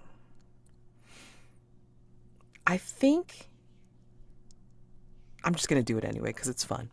Yeah. So I think in her travels, I mean, like, she's looking down, she's kind of like, like writing some notes to herself, like underneath, like some of the pages. And then a hand comes across one of her sketches as she's finishing up, like, maybe the noble balding back of the head of Taggart. And it's a gloved hand. And as she's watching, as she's looking up from the hand and then following it up to the arm, she's looking into the grinning face of Mr. Taggart. Well, isn't this something? I felt like I had a bit of a shadow, and looky here, I've been finding. Well, who are you, little lady? Oh, she gets all flushed red, and she said, my name is if you would like to know, my name is Lady Mary Elizabeth Ashercourt Reppington of 49 Belgrave Square. I just couldn't help but staring, just watching you today. You're the most you're so handsome. Oh, aren't you a sweet thing? Oh, that was a mouthful for names. My goodness. Are they all like that around here? What's your name, sir? And she curtsies. And he takes his hand away from her sketchbook, and he, one hand in front of his heart and the other hand like out to the side, and does a deep bow, tipping the little hat that he's got. And he says, Winslow Taggart, at your service. Oh, Mr. Taggart, I saw you hanging out outside of Hargrave House, and I'm someone who watches Hargrave House all the time. They're so Really? strange and scary. Is there anything I can do to help you? Well, maybe there is, darling. Hey, let's go to a cafe. Oh, I'm sorry. Are you, I don't mean to do this. Are you married? I'm sorry. I don't mean to. I'm widowed. It would be unseemly for me to go to a cafe with someone I don't know, especially an American. Let's go. And then he holds out his arm, like quite gentlemanly for Taggart, and we'll say, let's go find ourselves a nice little cafe. If you like, we can stay on the outside, so this way it's public. And like his arm is like the perfect type of arm to just like hold on to. It's like very supportive, warm. The jacket's really nicely textured to touch. Right. I'm so lucky. Thank you. You are. And then you guys go laughing after to find a cafe. So let's clarify. So Mildred, you are going to research the Drowned Guardian, and Smoke, Yes. you were going to go over to find out about the Society Obscura. Yes. But Okay. I'm sorry. I didn't mean to answer for Eirinar. No. I mean, you answered right, so it's okay. Okay. Cool. All right, wonderful. I was answering a question in my head, which was you asking me what my question was, or Yes. if I had my question ready, and that answer is yes, I do have my question ready. Okay, So my perfect. question, Mildred, to Smoke would be, I think as they're going downstairs, and I think Mildred's probably just doing some finishing touches for Smoke, making sure that they look presentable, but I wonder, Smoke, would Smoke be the type of person to be once Mildred puts something into place, would they be the kind of person undo it to make it less stuffy, or? If it bothers them, if it comes in the way of this thing, if Mildred put away something that Smoke is specifically using or something like that, then yes. Okay. Otherwise, not really. They won't go out of their way to make something messy because, yeah. I have a question for Smoke before you ask your question, Mildred. Yeah, go for it. Do you feel like you are your stature is different, your posture is different, being in these pretty much more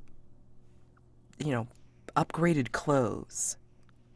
I mean, you had the ability to test this out, and you were able to stow away your gun in this suit and then be able to whip it out fast. So I mean, this is a useful suit, and it's much more it's finer than what you've normally worn, and you haven't worn stuff like this in a very, very long time.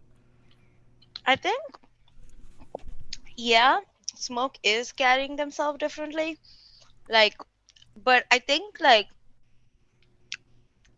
they've not quite gotten used to it, but it is very like they know how to do this because it is very reminiscent of their old thing. So they kind of like settle into the role, as it were, a little, but this time a little more like a little less forced into it and a little more, okay, let's try this kind of thing.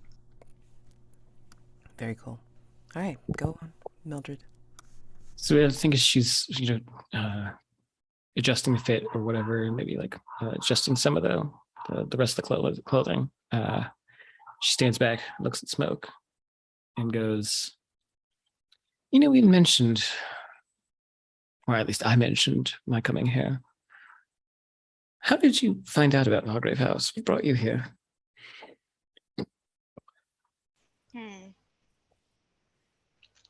I'm going to say, well, I didn't really come to London because I was looking for Hargrave House. I came to London because I wanted to get away from things. And once I was here, well, there are rumors on the street, as I'm sure you know, the way our clients find us rumors of a place that deals with strange things, and I figured I was a strange thing to be dealt with. In what way? Can I say that I have on my person just like a singular porcupine quill for the purposes of giving it to Mildred, not for the purposes of like, yeah. That is fine.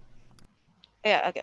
So I'm gonna just pull that out from like my pocket or whatever, and show it to Mildred. And like you see at the edge of the quill is like a little, and it's fairly large for like, obviously it's not an actual porcupine, and the edge of the quill is like a little bit of human flesh, like a little, like when you pull a hair out, there's a little bit of flesh, this thing left. And I show it to her and I say, what kind of monster do you think that came from?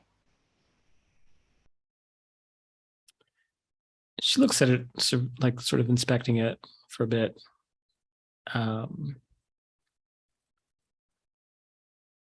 And I think she hands it back to Smoke and says, I'm not sure. I mean, it looks like a porcupine quill, a very large porcupine, but there have been, it's not unfounded that there's or rather, there are legends that there are large rodents that inhabit the sewers. I mean, perhaps there are also large porcupines that inhabit London as well.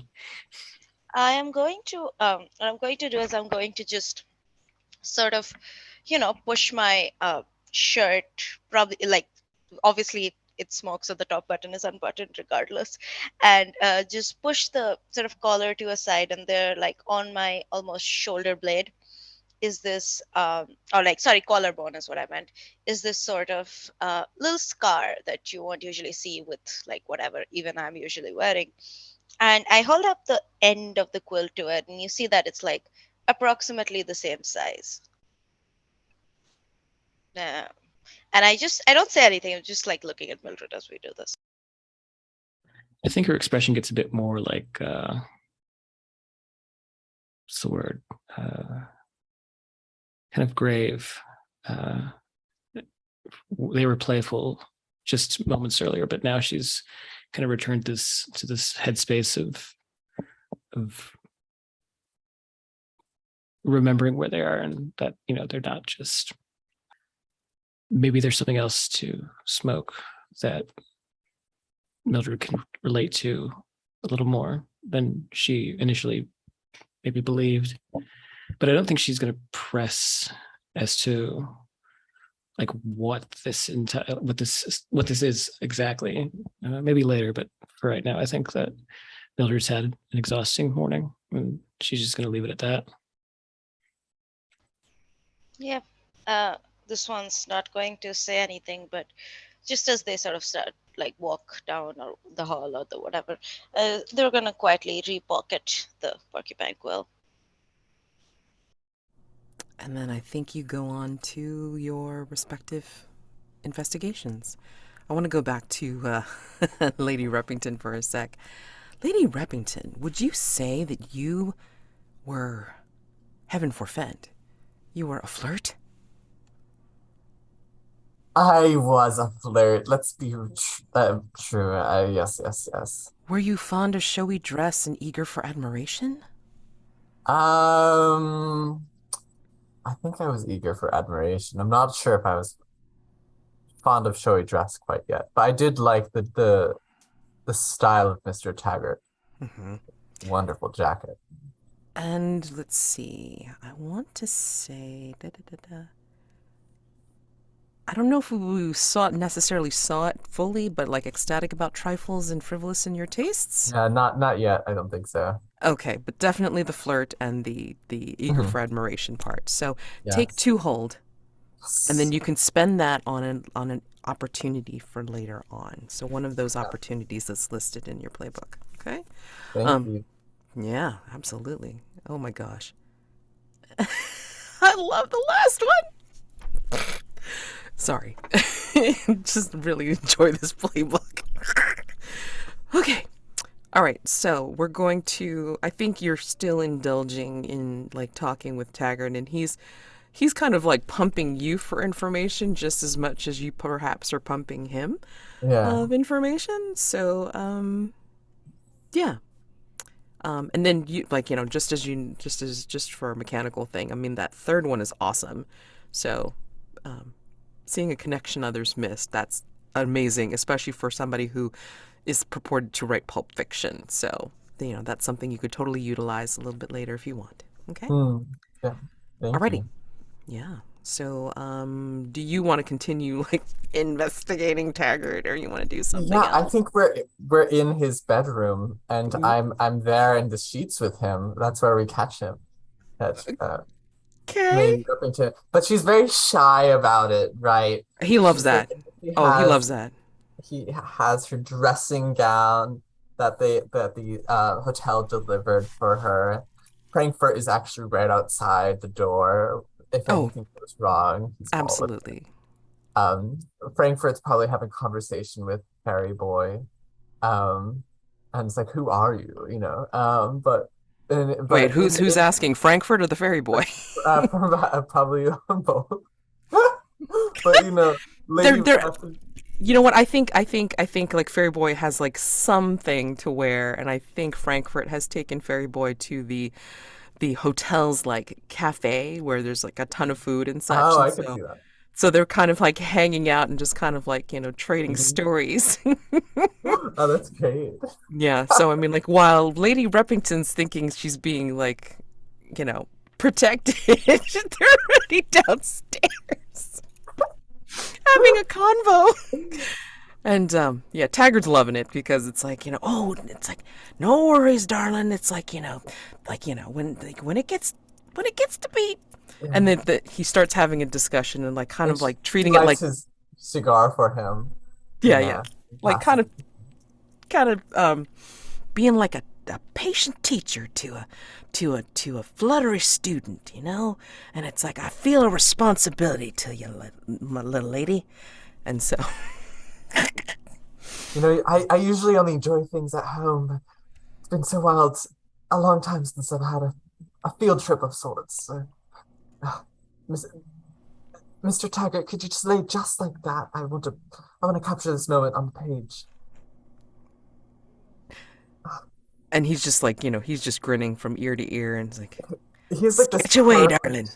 perfect chest with like just like a amount of grizzled hair, and it's like, you know, he has this like old Hollywood gentleman vibe, like of like the what is it, the leading man kind of quality, if a little seedy.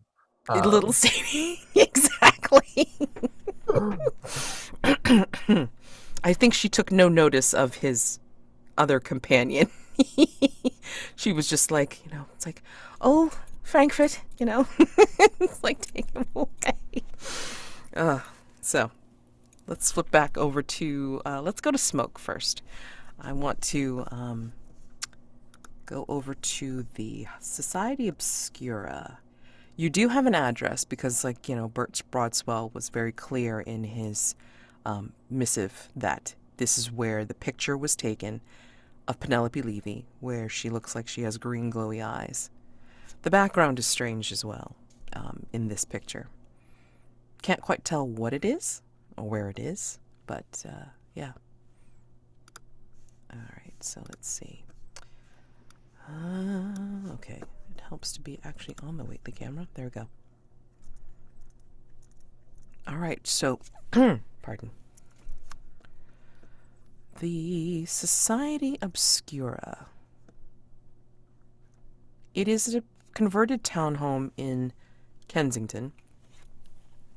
And it's kind of unassuming from the outside. It just has like a simple plaque on the outside of it saying Society Obscura, Photographic Society.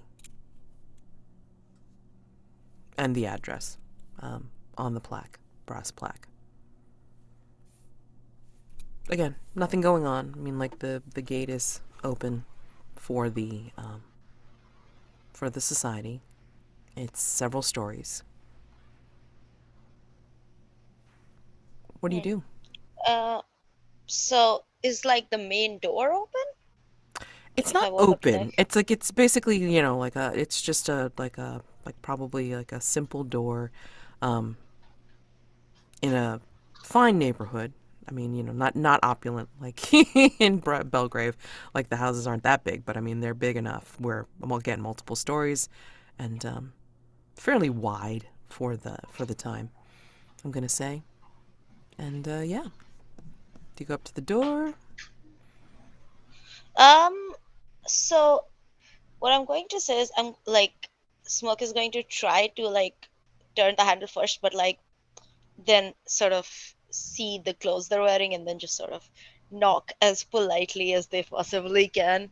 Like it's a very soft knock at first, and then if nobody replies, they'll go harder. But so, yeah, just a very soft knock, and they're just clearing their throat. And yeah. Oh, okay. So when you wait for about a minute and then you're knocking, then it is answered by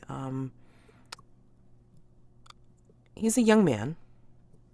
He's pretty. Right now he's wearing a costume that looks like it is kind of similar to what you were wearing earlier.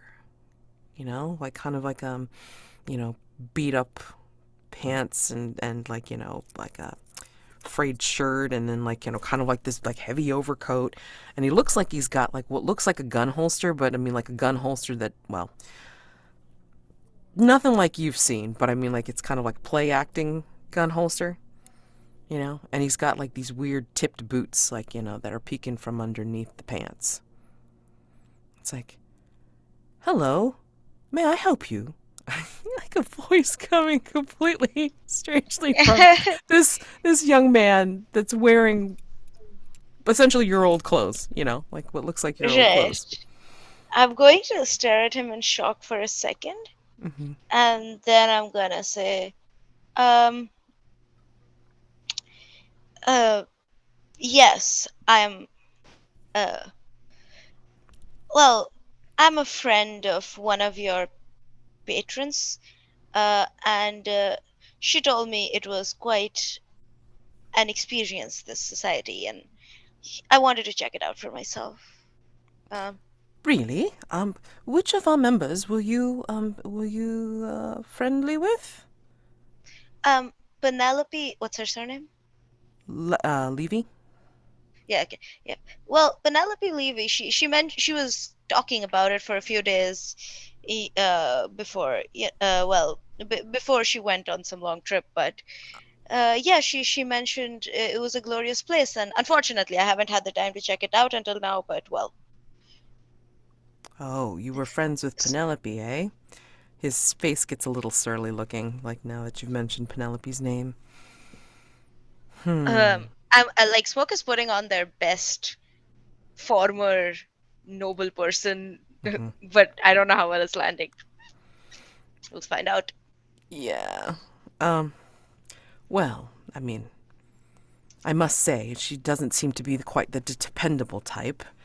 She hasn't appeared for any of the photographic sessions in the past week, but I guess that's no great loss. Would you like to come in and see my employers? Yes, that will be glorious, actually. Come in, please. And then he will move out of the way to let you in. And then you see what looks like a very long hallway and then different doors that seem to have like kind of placards above them. And then he will indicate like there's a bench like near the door. It's like, please wait here while I check in with my employers to see if you possibly can meet with them. Can I get you a drink or a cigar, perhaps? And like you can sort of see him like sniff delicately, to scent whether you smoke or not. And I think Uh, he can tell you do. And then he says to you, looking very, how's the word? He's looking at you with liquid eyes. He's saying, I'm here to please in any way you fancy. Smoke is going to straighten a little and again clear that throat and be just some water is fine, I think. Indeed. And then he will, bow a little bit and then go to, well, assuming to get you a drink. All right? Okay. And he leaves you, so what do you do? The room I'm in, I'm just gonna quickly do a look around. Just stand up and, I mean, I was sitting when he left, but just stand up and look around, see if I can find anything interesting. All right, so go ahead and do the. Yeah, no, I'm not going to have you bother just yet. Just again, like these doors have placards on the top of them, and they are each labeled something different. So Okay. you see one is labeled the Jungle Room, one is labeled the Maharaja's Palace Room, and another one is named the American West Room. Interesting. I'm going to go up to the American West room and see if I can, is it open? Just softly push. I don't want to actually bang it open. Just want to know if it's open. It is not, well, I mean, like, it's not locked, let's put it that way.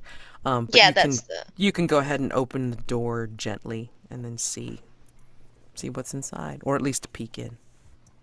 Yeah, I'm gonna peek in just quietly. You can see from taking a little peek, it's a room used for artistic photography. It's appropriated like a set, where it's got quite a few things in it to be decorated to look like a Western saloon. This room is not quite right, so paint the scene. What feels off about it? Each of you give a detail about what feels off about this American West room. I think there's still I think that there are still framed portraits of Queen Victoria. They just flanked by little star-spangled ribbons. Oh, oh my God, that's just. Um, I think the room has an inordinate number of animal heads just sort of mounted on the wall, more than you'd actually find in the this thing of House of Someone Who Hunts or something. Just they're just kind of everywhere. You expect them to pop out from behind the door or something. This is. Can you say the description one more time? Sure. What It's is a room. off about the room? Yeah, it's a room in the Society's townhouse used for artistic photography, decorated to look like a Western saloon, but this room isn't quite right. What's off? Yeah, I think there's a depiction of all of the battles of the colonial conquest of the West, right? And in all of them, the American forces are defeated by the indigenous tribes.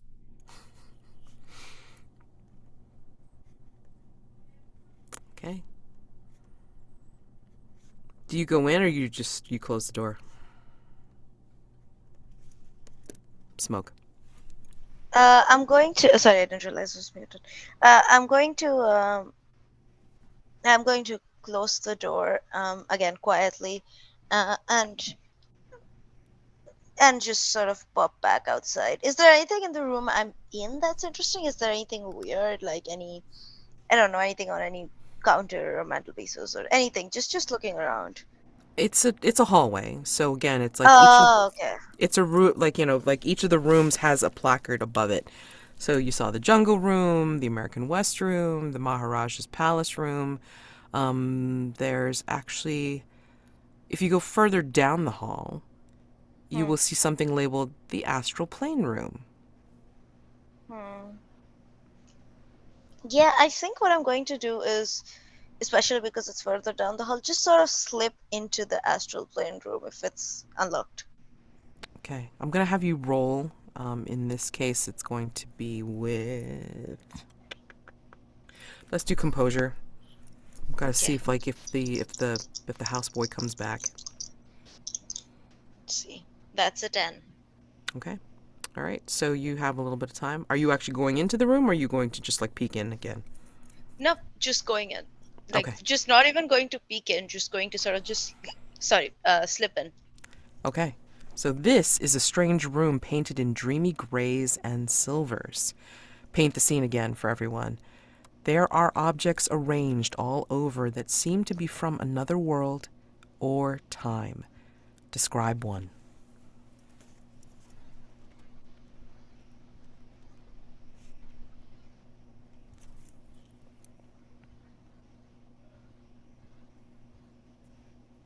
Okay. On the wall, there is a there's basically a digital clock. But to Smoke, it looks like a clock that magically changes numbers to give the time. So yeah, and it's one of those glowy ones, like has light. So it's yeah.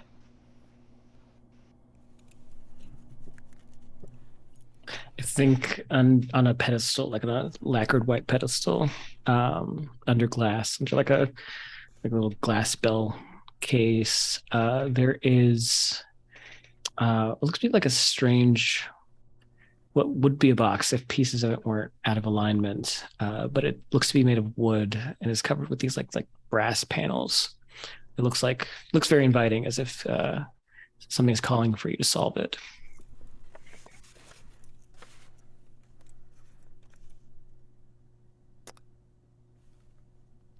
Ben? On the ceiling, there's a mural of. This is another time or World. Another world. world or time. Mm-hmm. Yeah, I think on the ceiling there is a depiction of you with your family, happy, um, at a meal, and it looks like a wedding reception. Smoke. If things had gone differently. Ooh, interesting. I think Smoke is gonna on the ceiling. You said interesting. It's a Okay. mural, right? It's like, yeah, okay. The mural. Damn. Ooh. Can I add another object because I Sure. love this room? Sure. Just so there's like looks to be like an old like medieval painting of Christ and the cross, but there's this white serpent wrapping around it, and it has a human face that looks very similar to Lord Oda's, but in that sort of like crude medieval way. Ooh. Yeah, Smoke is like definitely a little unnerved by all of this, I guess. But yeah, going to sort of look around, fiddle with things, touch things, hope the water guy doesn't come back. Yeah. I know that's not his name. It's just yeah. Yeah. Go ahead and roll information move, please, with reason. I'm gonna see if there's anything I can use Mhm. that's useful. Not really, Can't shoot things. Um, oh, okay, that's not sixes. My dice like me today. Oh my goodness. So that's 12. That's a mastermind clue. Mm-hmm. Damn it, another one. Okay.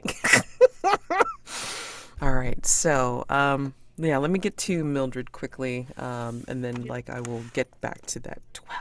My gosh. All right. Mildred. Could you give me some leads on Yeah. other locations? Because I know there was the docks themselves, but Yep. there was also the bar or the tavern that I think Elegos had gone to. Yes, there So was. are there any other locations? Oh, yes. So he went originally to the Dancing Devilfish, which was the maritime paraphernalia bar. And then there's also the wine vaults. So there's like wine and barrels here. Merchants are tasting the wares. There's also a boarding house near here and the Church of the Steadfast Anchor. Did he go to the church? The Did no. Elegos go to the church? No, he I'll did go to not. the church then. Okay. Alrighty. So you head over to the church. It's got boarded windows, peeling paint. Gulls are nesting in the chimney, so really run down. There's an altar made of driftwood and shell ornaments. So it's kind of kitschy, but it's also like, you can tell it's got this homemade feel to it, And crabs and barnacles peek through the floorboards. Paint the scene, everyone. Though the church appears to be abandoned, what signs indicate it is being used for secret rituals?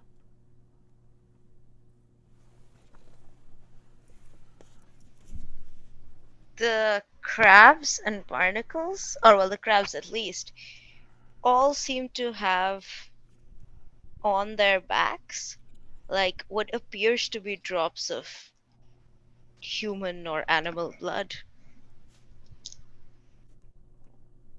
I think in some of the abandoned pews, there are the materials that are used to make some of those bracelets that we've seen on the followers. But we see them we see that like the different like sea kelp leaves that have been used have been like cut up into these small ribbons. But it looks like whoever was doing it was spending their time here and not intending for anyone to come here and see what they've been doing.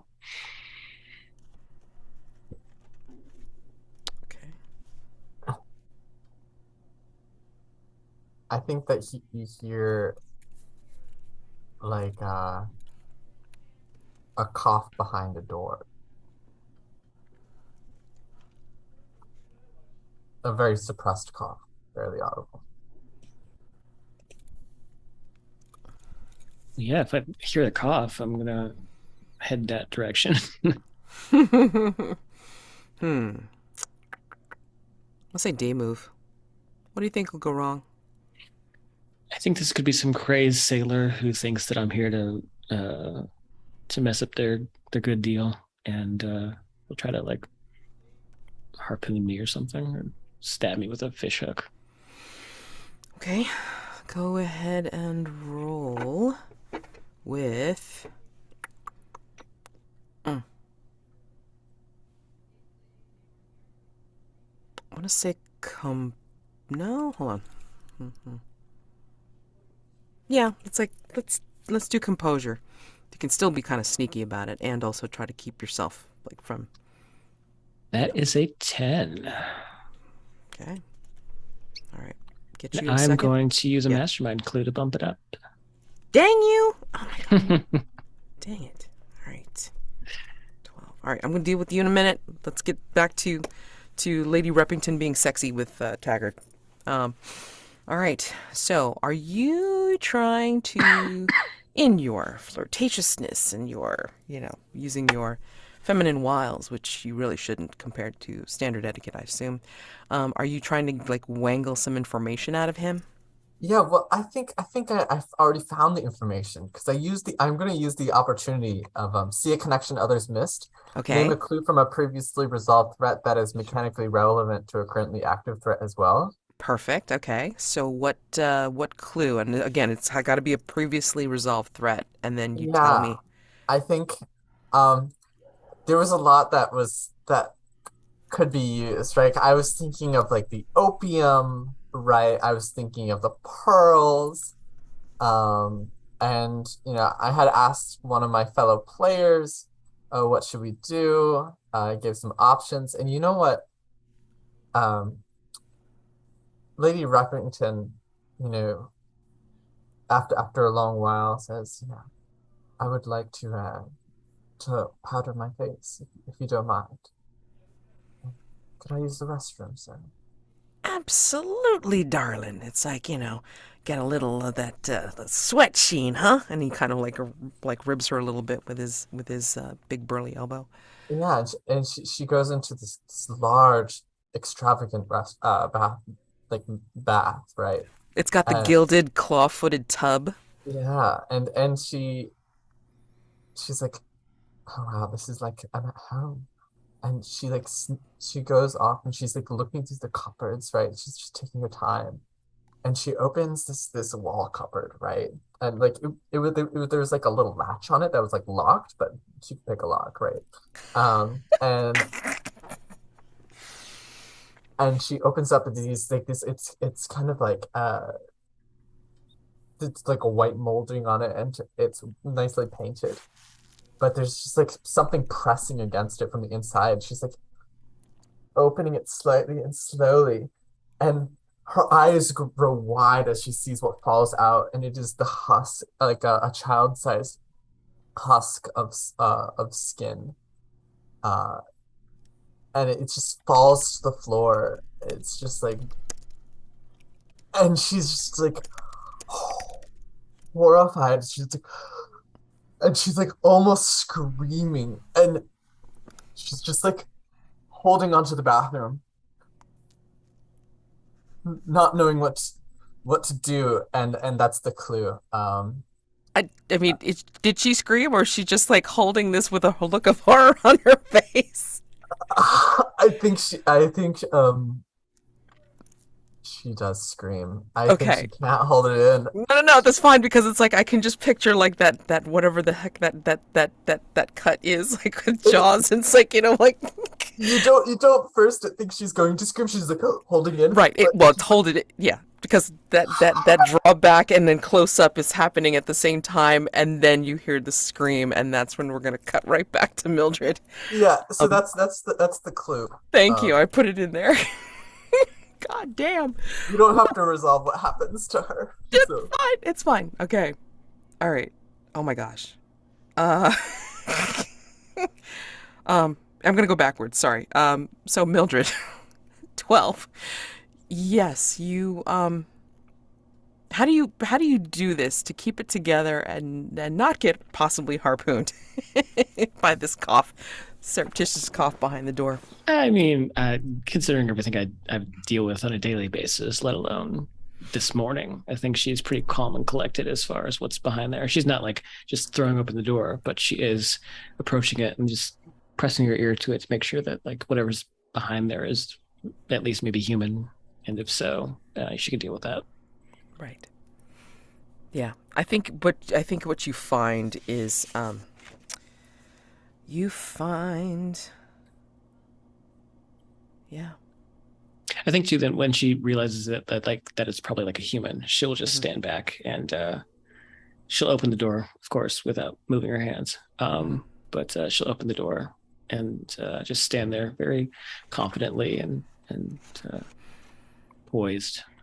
You see what looks like um, a gentleman, bleary eyes, squinting at the sea and a window in this place, not looking at you. He has an unkempt salt and pepper beard. His eyes are just again looking out, and without saying anything, I mean, without looking back at you, because he could hear the door open, he says, "Are we not all like lost ships adrift on the worldly sea? Look how easily we run aground. without a guiding light or an anchor to hold us. I fear the storm is upon us, and we have lost our bearings. I'm sorry, sir. I didn't mean to interrupt your prayer. It was not a prayer, he says, closing his eyes. It was a question. And a vision. Sorry.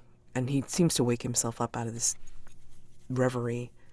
And he says, I'm sorry. I'm the former priest here, I guess. I used to lead the congregation of this church. He's looking around. This church of the Steadfast Anchor. I'm sorry, my name is Martin Gallagher. I come here sometimes to muse over the state of things. I will leave you to your musing, Mr. Gallagher. Again, I apologize for interrupting it. It is of no matter. We have lost our way.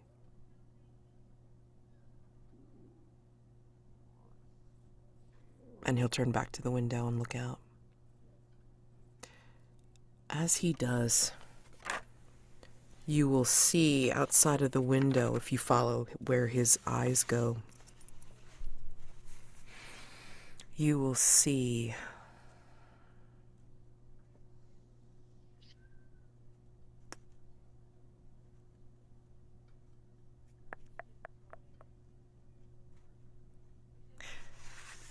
there's a picture of the street outside.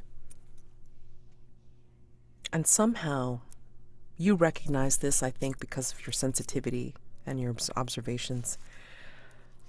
Nobody would necessarily notice because it kind of blends in with the drabness and the salty gray of the sky and of the surroundings. But you see somehow etched on random bits of buildings and some of the poles, some of the columns that are holding up certain platforms out here. You see what look like hundreds of elaborate chalk drawings.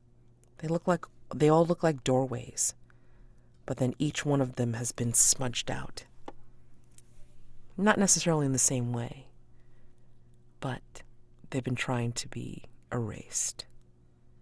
That is your mastermind clue. Hundreds of elaborate chalk drawings of doorways, each one smudged as if being furiously erased. Do I get a clue for the threat, or? For 12 for a day move? Is it that part of it? I forget. Oh, I thought I was doing an investigation. Sorry. Yeah. No, I said day move. I mean, Yeah, I owed you the mastermind clue anyway, just for No, that's fine. funsies. Yeah. Totally get it. Yep. Okay. Can I do like a quick investigation before I Absolutely. leave? Mm-hmm. Sure. Are you looking around, or are you going to try to talk to Mr. Gallagher? I mean, No, yeah. I think, not just in the interest of time, but I think that she's been a little creeped out by him. Sure. I think she's just like scoping. Yeah, go ahead and reason. 2d6 plus reason. That's Or do you want to maybe- do a ritual?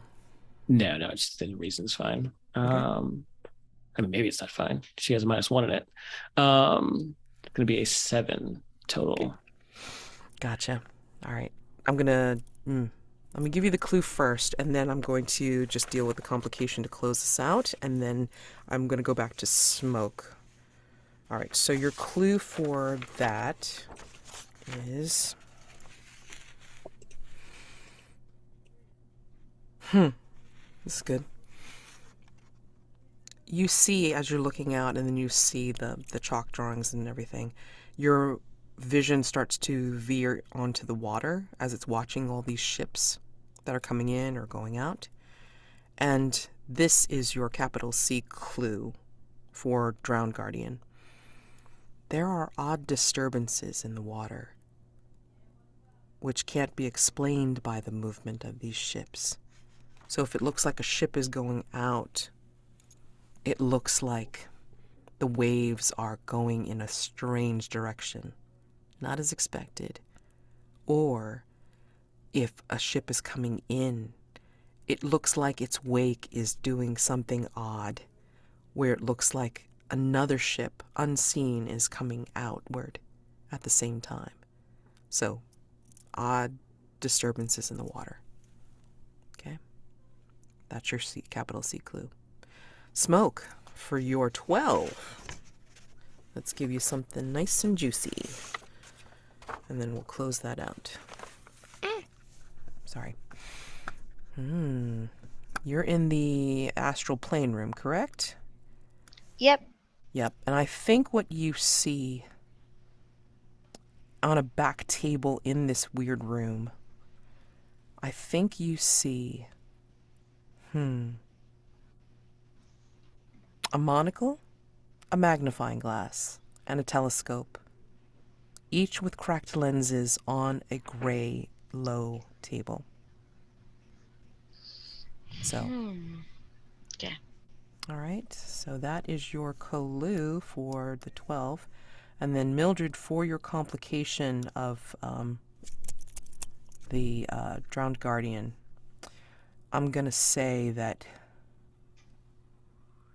Go So ahead. Go it ahead. was just to clarify, a monocle, a magnifier, and a Telescope, telescope. Thank you.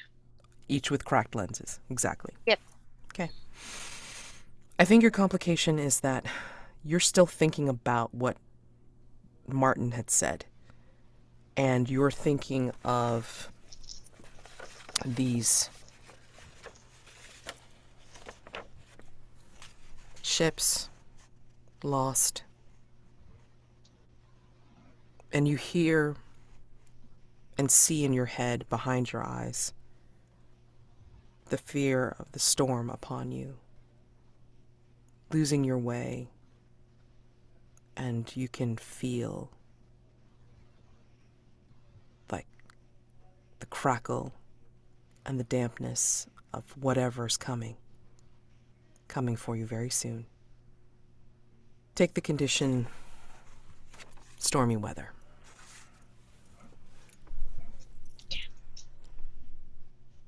And aside from Lady Reppington's scream, shit, I think everything's pretty much resolved for Dayface. I will say, Yeah. I'm gonna add this to the mastermind clues, so this way I only owe you one more, I think. I think back in the American West room, I think Smoke, that among those Queen Victoria pictures that were all, all around the place, even though they shouldn't have been, there is one of those portraits that if you had taken a closer look, the portrait of Queen Victoria has the eyes scoured out. Ooh.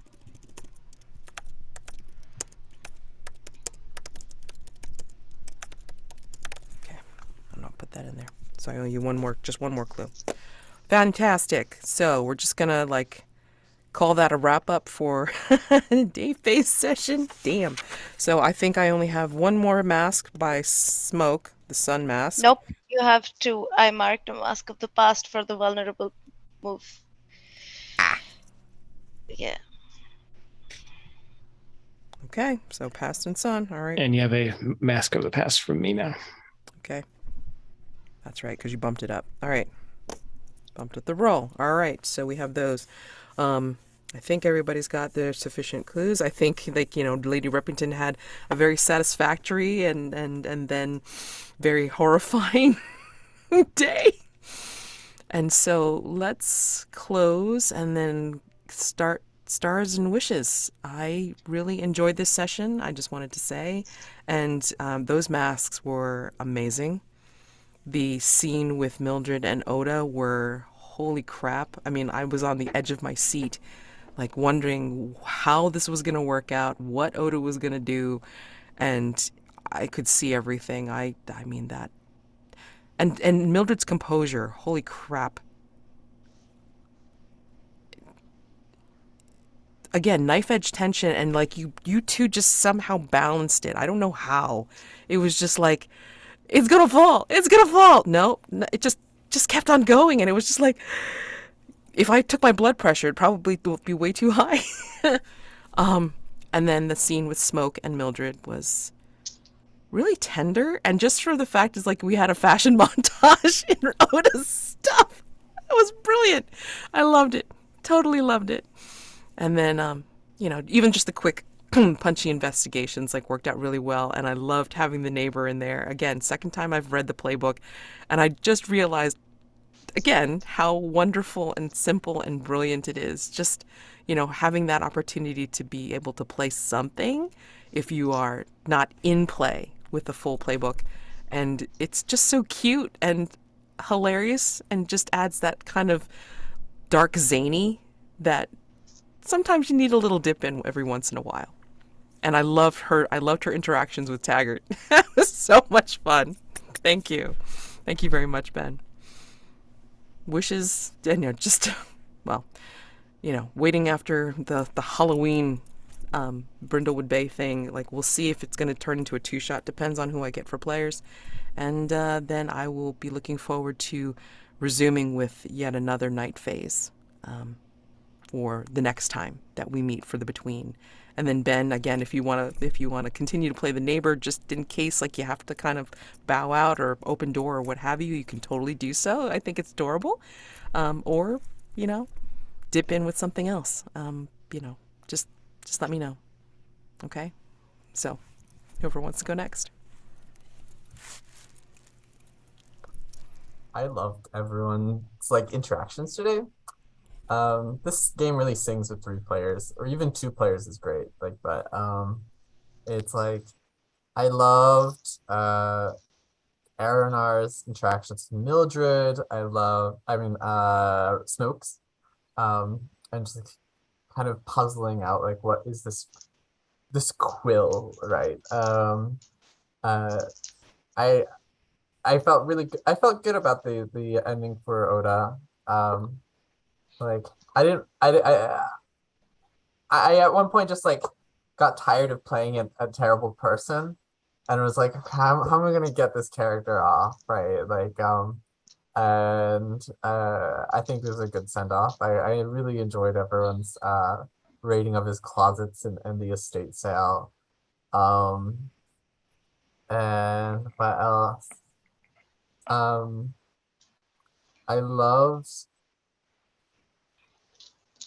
Always loved Mad's embodiment of the mastermind. Right? She just makes an appearance. She's like, what is she thinking? What? She's gonna take on this terrible primordial butt face. I mean, but she did it in a way that was really genuine, and it didn't feel contrived. It's what else? Jack. I really love Mildred.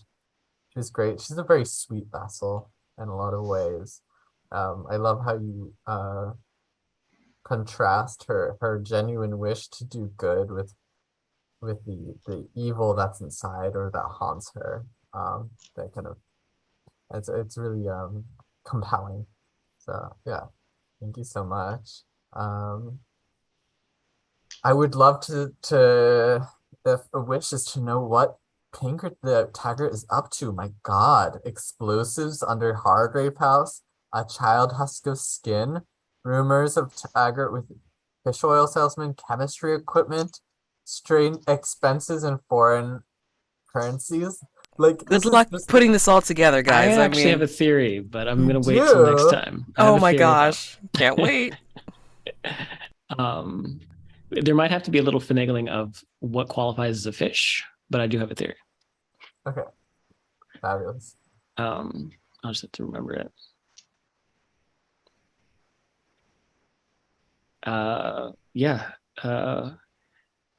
Good session, especially given all the chaos, all the wrenches that got thrown in.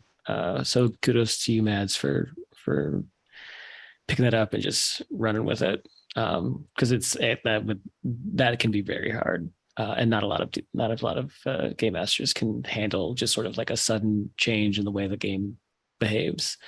And so yeah, total props to you for that. I really loved the scene with.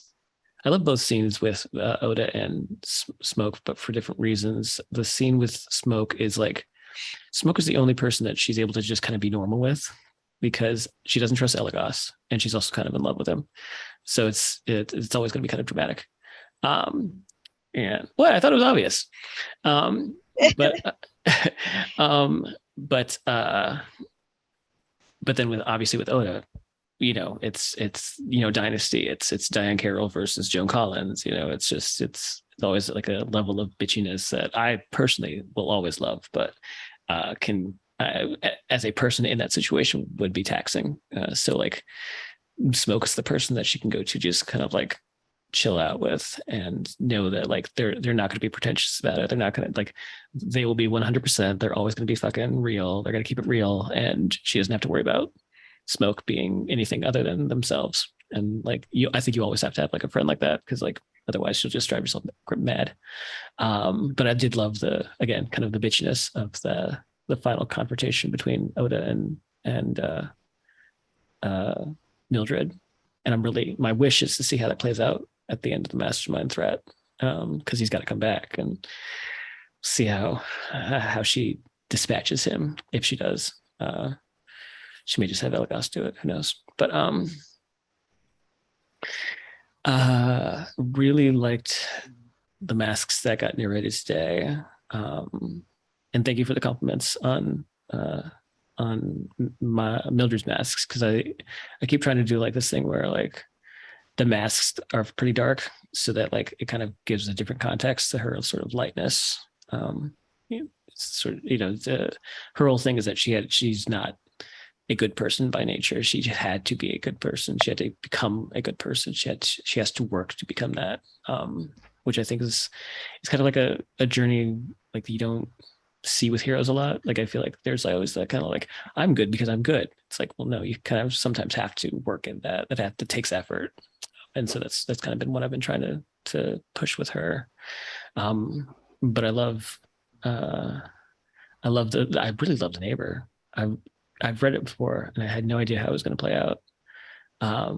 But such a clever way to like tie it in, like see like her snooping and seeing Taggart spying on the house, and then using that as the opportunity to go get clues for that threat. I thought was fucking genius. And it's just a cute, like weird little aside that I thought was really fun to watch. And my wish is just to figure out what the hell the rest of these threats are going to go. And I have to figure out when I'm going to bring the Covenant in, because it has to happen soon, because we're at 11-12 Mastermind Clues. So I got to do that soon. Yeah, I love the beginning of like just starting off with Mildred and Oda having that fun scene. Like they bounce so well off of each other. It's great. I really did love Oda's masks as well, and Mildred's.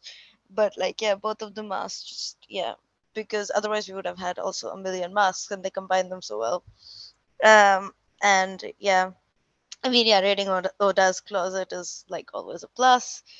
I love The Neighbor. I wish we could have interacted with her directly. I don't have the playbook allows for it. I don't remember reading it, but I wish we could have, and like that might have been a little fun. But I do love the way she handled Taggart, or well, Taggart handled her, I suppose.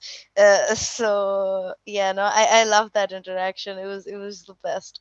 And yeah, no, I like that. Like we started off pretty sort of dark and existentially, and then we just kind of transitioned a little bit into fun lightheartedness. That was nice as well. Yeah, my wish would have been to like see more of The Neighbor playbook. I think and of course, I mean, we'll miss Oda, but yeah. Well, the players will miss Oda. I don't know that the characters will.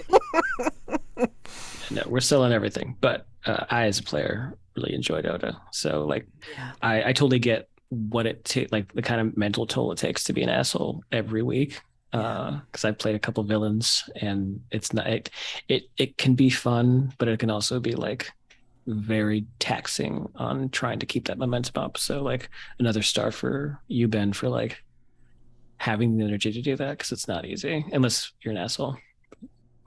And even then, you wouldn't recognize that you're an asshole. You know what I mean? It's Yeah. like, oh, this is the playbook I was born to play. Yeah. Ah. Yeah, it's a very different thing yeah. from like, well, I'm doing what my character would do versus like, this is what I'm potentially doing. But it's also like recognizing that like I could look inward and actually outward and see how it's like affecting me, and you establishing, Yeah.